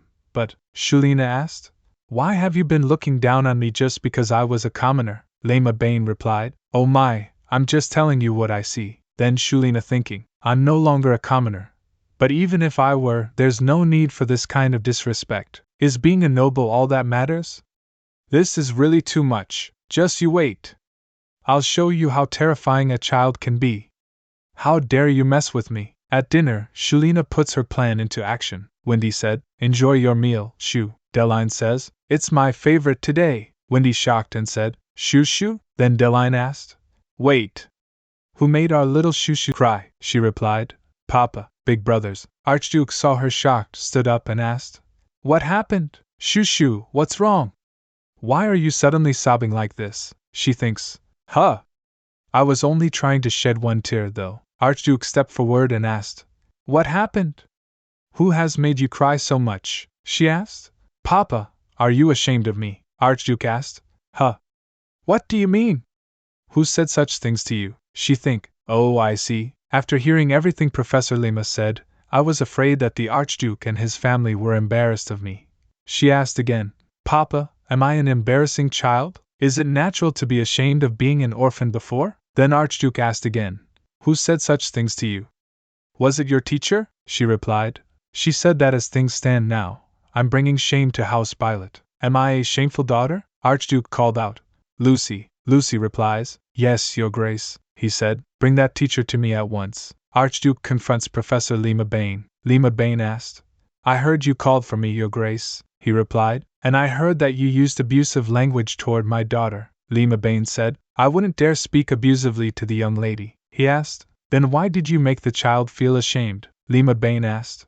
"Did she say that she felt ashamed during my lessons?" He replied, "After my 6-year-old daughter finished her lesson today, she suddenly asked why she should be ashamed of her past." Then he asked again, "What exactly did you teach her?" Lima Bane replied, "In the process of getting to know her, it was natural for her past to come up, so she must have felt some embarrassment. Then she trembled with fear and began to think, given the Archduke's curse, it must be difficult for her to even stand up. Should I acknowledge that I'm impressed?" He added, "My daughter has no need to feel ashamed of her past." Lima Bane speaks. The young lady must feel a sense of inadequacy in herself. Realizing one's shortcomings is how one can further improve. It's a process many children go through. Hearing this, Shuelina thought, "Did I misunderstand? Or is she intentionally making things confusing because she doesn't like me?" Lima Bane says, "Your Grace, children tend to say exactly what they feel. True education relies on objective evaluation. If we assess the young lady objectively, she cannot be compared to her peers in the Empire." Then Shuelina thought again, "How does she speak so eloquently? Is she conning everyone? In my role, I strive to make her become the epitome of noble ladies, a shining example for the Archduke's family." Archduke stopped her with a wave of his hand. Then he looked toward Shuelina and asked, "Shushu, who are you?" She replied, "Huh! I'm Papa's daughter." Hearing this, he said, "Yes, you are the one and only daughter of House Bylot. My daughter has no reason to be compared to anyone else in the Empire. And to be precise, others should follow Shushu's example, shouldn't they?" Lima Bane added, "That wasn't my intention. I was aiming to motivate her by teaching her the standard qualities of being a noble lady." He says, "I believe my daughter is rather adorable and lovable." Lima Bane asked, "Is that so?" He replied, "That is why I've sworn that this child would shed no more tears. Hence, you are fired." Then Lima Bane speaks. "Pardon? Your Grace, it was merely a misunderstanding," he said. "In any case, you are fired. Leave now." Hearing this, Shuelina startled and think, "Huh! But what about my studies?" she asked. "Then who will be my teacher?" Lima Bane said. But that will be an issue. I must be in charge of the young lady's education." Shuelina thinking, "She must be in charge of my education?" At that moment, Lima Bane speaks. "If I leave like this, my reputation will be ruined. I can redesign my teaching plan to suit her." Shuelina thinks again. Why is she so desperate? How suspicious. Then she smiled and said, "That's right, Papa. It's true I was upset with her, but firing her right away seems too hasty." Saying this, she thought, "Kicking her out like this will definitely mean trouble later." He asked, "But Shushu, making you upset is a serious offense. Wouldn't it be better if you were taught by a more renowned and gentler teacher?" Hearing this, she lost in thought. "Since it's come to this, I'll go all out with a cuteness attack." After a while she asked, "Papa, I want this teacher to teach me." "Please," he replied, "Shushu, but..." She smiled and asked, "Will you please let her teach me?" "Please?" Archduke took a deep breath and replied, "Since it's your first time asking me like this, I can't say no. What a kind daughter I have. She has such a soft heart, so if my daughter sheds tears again you are finished." After a while, Shuelina lay in her room, lost in thought. The professor seemed a bit suspicious, so I need to look into her. Later, she saw a mysterious figure appears. Then she think, "It's that child." She gets down from the bed and asks, Who are you? She stepped forward and thinks. How odd. Even though we've never met, why does it feel like I've been missing him? He touched the mysterious figure, and as his hand passed through it, she spoke. Are you, my hand? He said. Careful, she asked. I can't hear you. Can you say that again? He said again. Be careful. Then she think. He's gone. Was that a ghost? Be careful. Given my circumstances, he obviously meant the professor, right? Come to think of it, I haven't been in the newspapers yet, so information about me hasn't spread. But it seemed like the professor knew about me already. She also said she must be in charge of my education. As an Imperial Academy associate professor, there are plenty of places for her to go back to even if she's dismissed. And the Imperial capital is so far from the Archduchy, it shouldn't have a major impact on her reputation either. The more I think about it, the more uncomfortable I feel. Wait. If she's from the Imperial capital, could she be here on the Imperial consort's orders? There's no harm in being cautious, so it's best to keep a close eye on her for now. The next morning, Shuelina was sitting in the garden when her maid, Nina, arrived. Nina asked, My lady, Lady Shuelina, isn't it chilly? I brought you a blanket, my lady. Have you been upset all day because your pajamas were damaged? Shuelina asked. Nina, how did you know? Nina replied, I heard a maid from the laundry room talking about it in the hallway earlier. Don't worry. I'll replace the ribbon for you, Shuelina asked. Thank you, Nina. But am I really a bad child? Hearing this, Nina shocked and asked. Huh? My lady, what are you talking about? Shuelina replied. Slightly burning the ribbon was just a mistake. I was upset and angry because it was the first gift that Papa ever gave me. Then Nina speaks firmly. You cherish those pajamas, so of course you'd feel upset. And there's no need to worry about someone who talks behind your back. Oops, Shuelina says. I don't mind. I already know some people in the manor dislike me. Nina startled and asked. What? You knew that? Shuelina replied. I grew up learning to sense these things. I can tell who likes me and who doesn't. Even though you knew, you're still worried about that maid. There is no kinder child than our Lady Shuelina. Hearing this, Shuelina smiled and said, Nina added, by the way, since we're on the topic, the professor was speaking with that maid. Shuelina asked. She was? Nina replied. Yes, I knew you were feeling down because that maid was complaining to the professor. I saw them when I was getting you the blanket. Then she lost in thought. She seemed to have quieted down after that meeting with Papa. But she's gossiping behind our backs? Shuelina suddenly stood up, and the blanket slipped off, so Nina said, My lady. Then she thought again.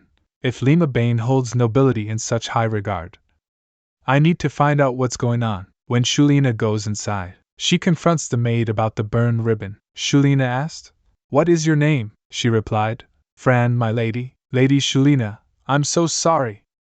I've made a grave mistake. I didn't do it on purpose. I didn't know the ribbon would burn. I'm so very sorry. Hearing this, she lost in thought. I was only going to mention that I know that she was gossiping. This is a surprise. Then she stepped forward and said, That's not what I was going to talk about. The ribbon was just a mistake. Lift your head, Fran? Fran asked. Then why? Shuelina replied. Actually, I need one more personal maid, and I like that you told me about your mistake right away. I like honest people. Fran asked. Does that mean you're making me your personal maid? Shuelina smiled and replied, Yes. I'll let Papa know, Fran says. Thank you so much. Woohoo, my life is turning around. My social status just went up. I can say goodbye to doing wet and dirty chores. I've dreamed of having a comfortable life. My hands are freezing. Wonderful. After a while, Nina came and said, She seems a bit inept though, my lady. Do you really mean to make her your personal maid, just like me? Fran said. Bye-bye, laundry room. Shuelina speaks. Nina, keep calm. Someone honest and diligent like Fran matches well with me. I'm counting on you, Fran. Fran replied. Thank you so much, my lady. Later, Shuelina questions Fran while having her hair brushed. Fran asked, Please let me know if my brushing hurts you. Shuelina speaks. Alright, just don't pull too hard. Oh, and by the way, Fran said. Yes? Please go on, my lady. Then Shuelina added, Actually, I heard something a bit sad that I wanted to ask you about it. Did you gossip about me, Fran? Fran shocked and asked, My lady. That's absolutely not true. Who made such an accusation? Shuelina said. So it's really not true. I heard it from someone I trust, though. Fran thinks. Was it that professor? Fran says. Really and truly, that wasn't my intention, Shuelina asked. Are you saying you are innocent, Fran? Should I gather everyone and ask them, then? Fran replied. I'm sorry, my lady.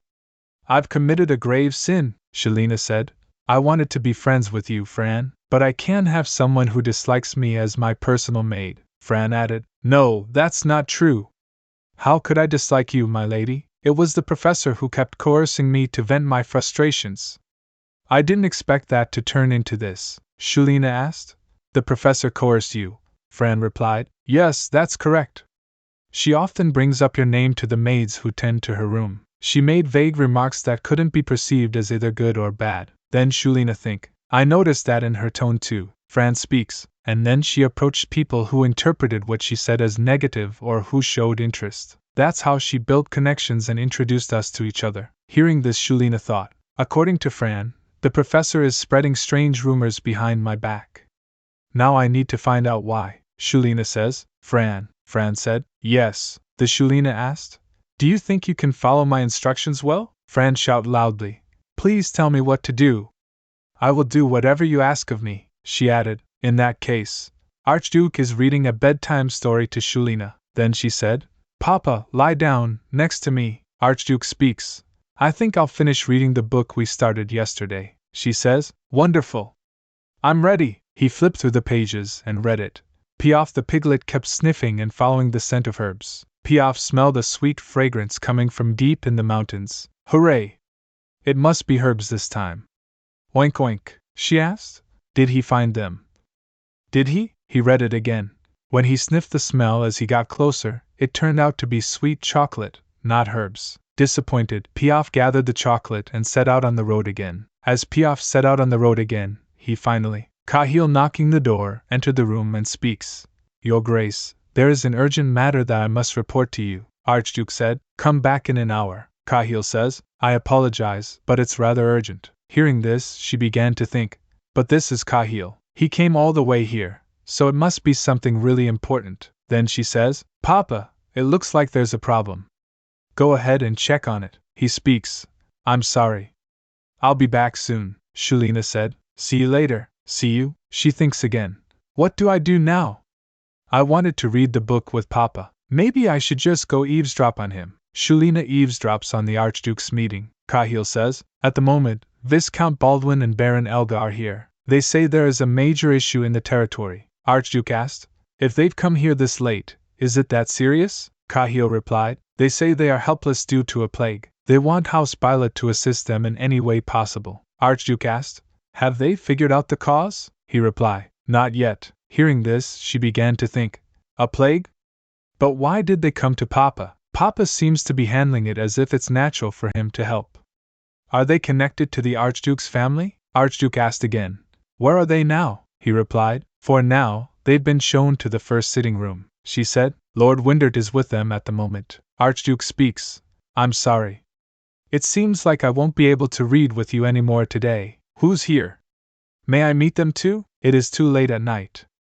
You must go to bed now, she says. Good night, Papa, he said. Sweet dreams. After a while, Deline came. Shuelina got up from the bed, and Deline asked, Shushu, where are you, Jong? She looks out of the window and thinks, there are so many people here. That plague must be serious. Then she asked, Deline, what's going on? Come here, he replied. There are lots of people downstairs. Let's sneak a peek. It's so unfair that only Windert gets to go, she said. Oh, but I think we'll get in trouble. He speaks. I'll take the blame if we do. So let's. Dame Heloan says. Absolutely not. Then speaks. Ugh, why? Did you have to be in the hallway just now? Dame Heloan asked. You both need to sleep well to grow tall. Isn't it your bedtimes? Then Deline replied. Who cares? Shushu and I are going to see what's happening. But if Windy sees that you're carrying me, I did 1,000 proper diagonal slashes today.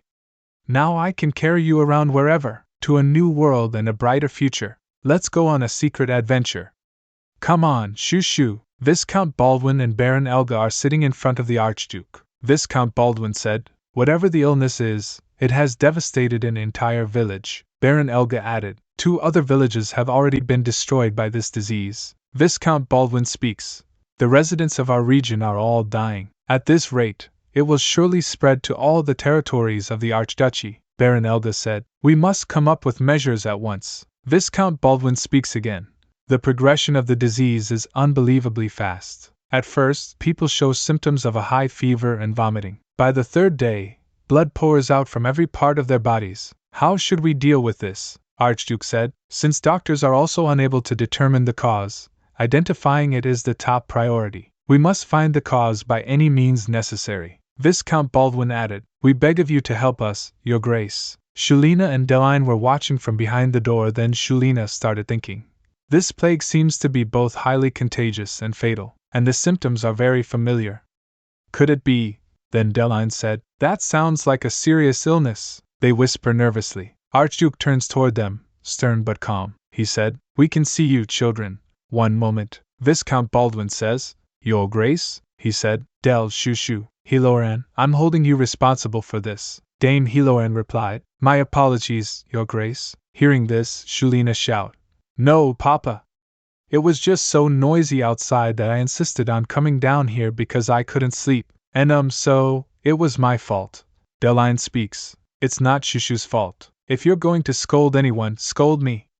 I actually kidnapped Shushu and brought her down here. Archduke asked, Will both of you stay next to me? They reply, Yes. Archduke added, Hiloran, make sure not to let them sway you next time. Hiloran replies, Yes, Your Grace. Archduke gestures toward the nobles. He said, Shushu, this is Viscount Baldwin, and Baron Elga. They are the lords of the eastern regions of the Archduchy, and this adorable little girl is my daughter. She speaks.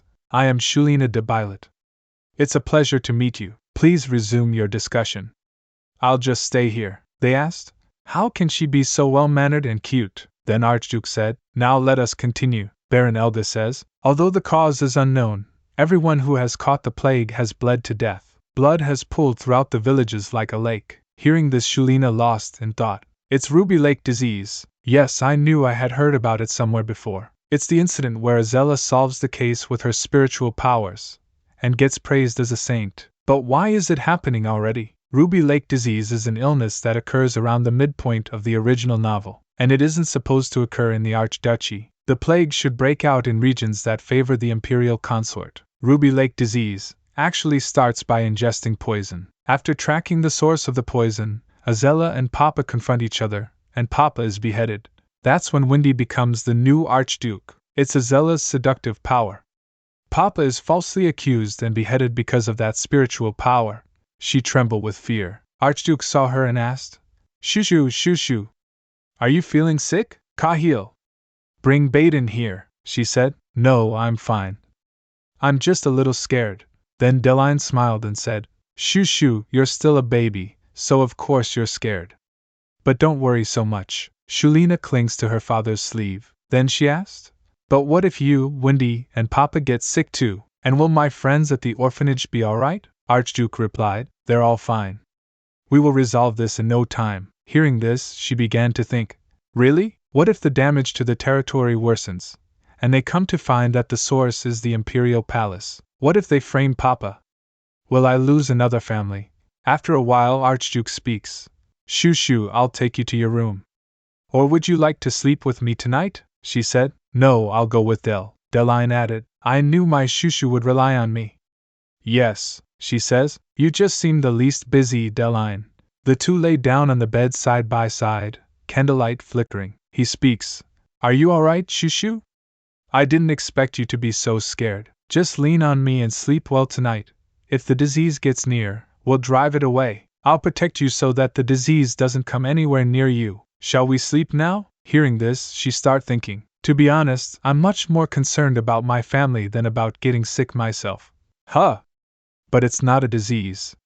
It's poison. Even though the location has changed to the Archduchy, based on the extent of the damage, I'm sure that poison was dumped into the village wells, just like in the original novel. There are too many strange variables going on. It's also suspicious that the incident occurred years earlier than expected. Azella is still too young to have played a part in this.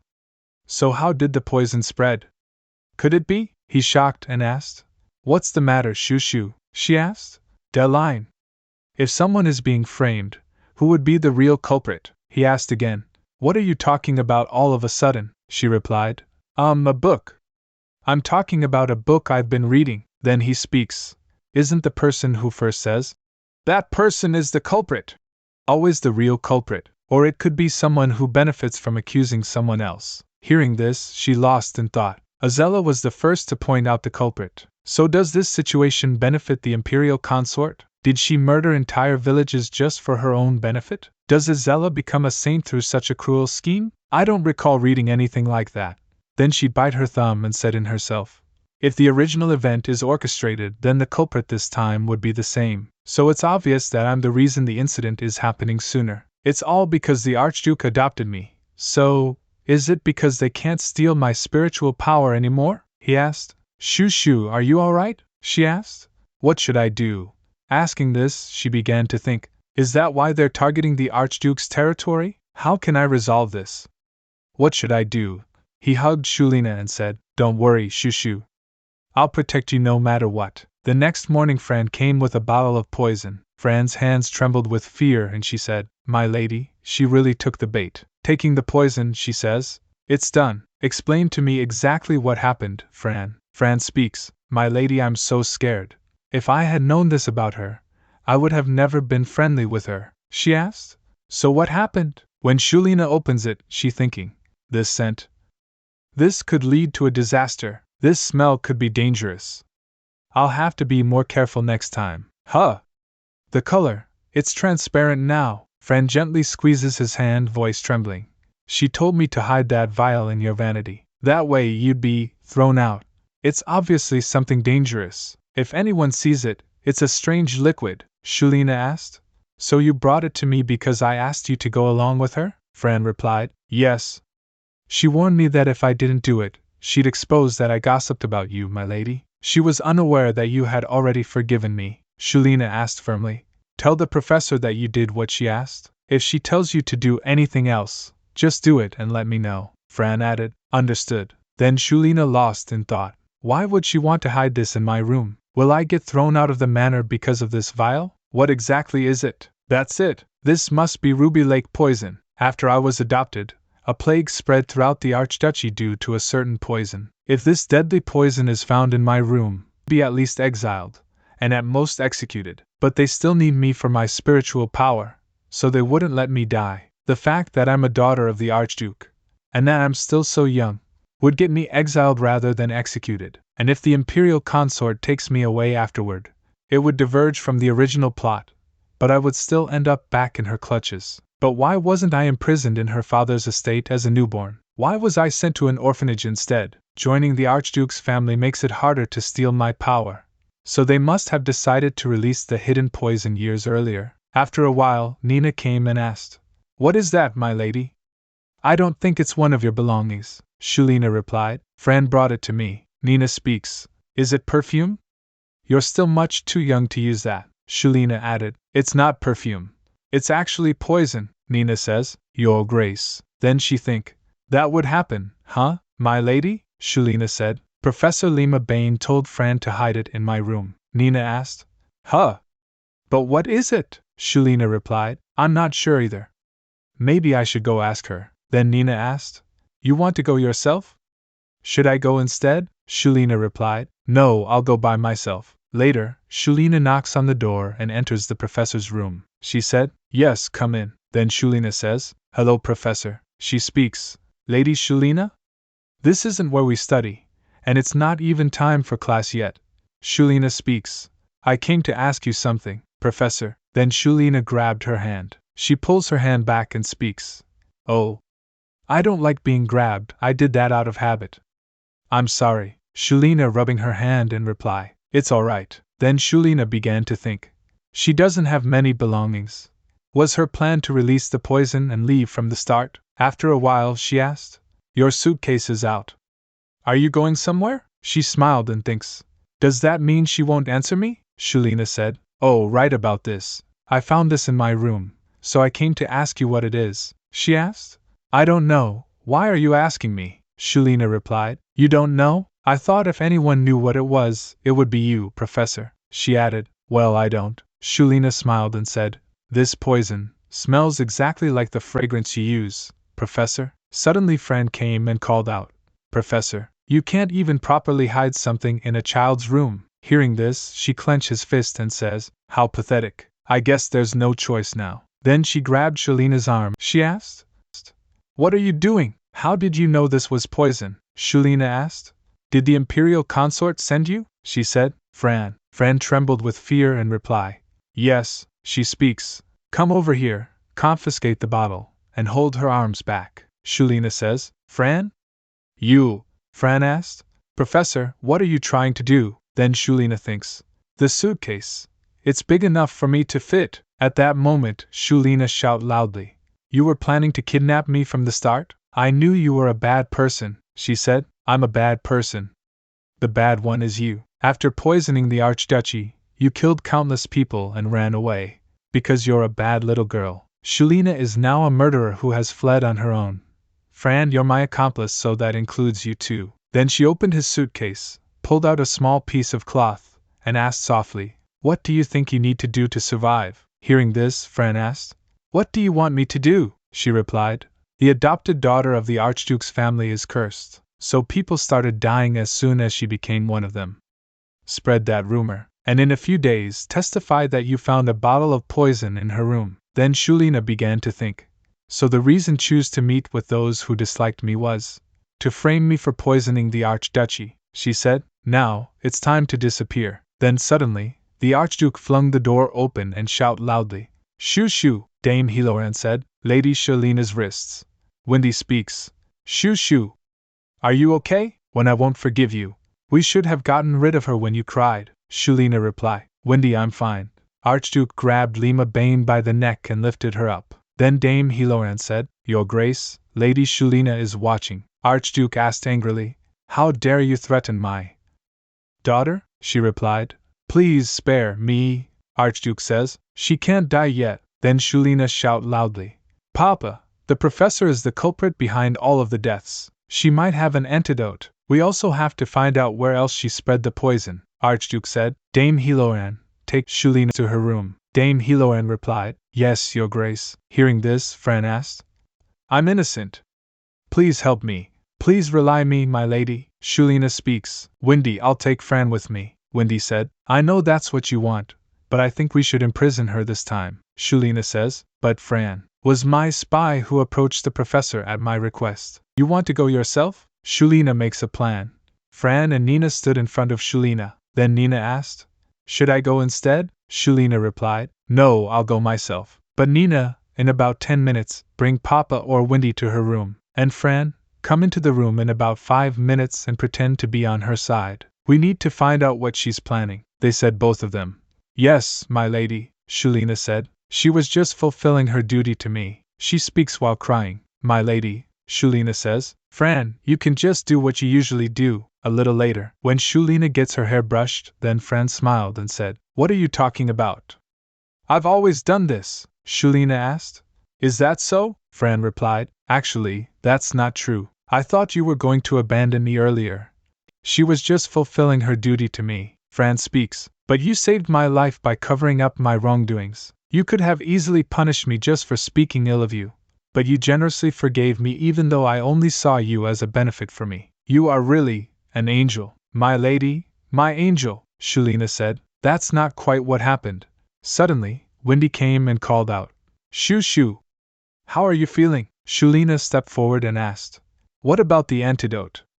Did she mention who she was working for? He replied. First, let's talk about you. Shushu replies, I'm really fine. He added, nothing happened. I just don't understand why this kind of thing keeps happening to you. For now, she won't say who she works for. Shushu says, that can't be. Wendy softly asked into her ear. But I know that it's the Imperial consort. Am I right? Shushu replied. Even if we know who is really behind this, we can't formally protest. Then she thought, if we find a way to counter the Imperial consort right away, we'd only be charged with insulting the Imperial family if we approach carelessly. He added, now what about the antidote? An antidote apparently doesn't exist for this poison. Shuelina asked. What? There's no antidote? Then how do we treat the poison? Hearing this, Windy clenched his fist and replied, she never considered the aftermath in the first place. Shushu think, how is that possible?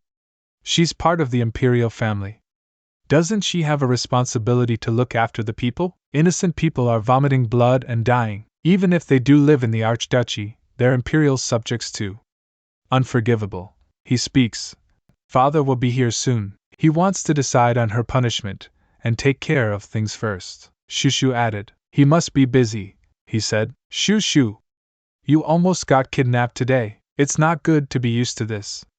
You can't be so indifferent, Shushu says. But, I just thought she was the culprit, and I told you and Papa about it beforehand, so I assumed I'd be fine. At that moment, Archduke came and asked, and what if it was a mage who had tried to abduct you? What if they had already escaped with you before I arrived? Shushu replied, Papa, it's not like that. Archduke stepped forward and asked, what if a blade had been pressed against your neck? What if your abductor had poured poison into your mouth as a last resort? You could have been seriously harmed in that situation. Shushu replied, but thanks to that, we got the information, didn't we? If I hadn't taken action, no one would have been suspicious of Professor Bain. Then she thinks, I was just trying to save people's lives. Hearing this, Archduke shocked and said, no one would want their young daughter to gather information this way if you had gotten hurt or disappeared. Seeing the Archduke upset, Shushu thinks, Papa is so upset. This isn't what I wanted. I just didn't want him to struggle. I cared more about that than saving everyone. Shushu clenches his fist and said, I was wrong. Archduke smiled and said, come here. Shushu says, Papa, I'm so sorry. The Duke softly embraces Shushu. At night, the Archduke, holding a book in his hand, sat on Shuelina's bed. Then he said, you must have been very scared, so let's go to bed early tonight. Piaf will be able to find herbs today and cure the illness, right? Then he opened the book and began to read aloud. Wouldn't that be nice? Paith the piglet sniffed around, searching for herbs. He smelled sweet scents, sour scents, and various other scents that brushed past his nose. Hearing this, she woke up and thought, huh! Wait a minute. Brushed past his nose. Oink, just like a scent that passes by without inspirit. Could we make the poison in people's bodies do the same thing? Archduke said. Shushu? She continues to think. If the poison is no longer in the body, it could be like it had never been ingested. And that would make the pain go away too. Then she turns over and continues thinking. To safely extract it from the body, Archduke saw her and think, what is she staring at? Shuelina's eyes fell on the bottle resting on the table. She stared at it quietly, lost in thought. Yes.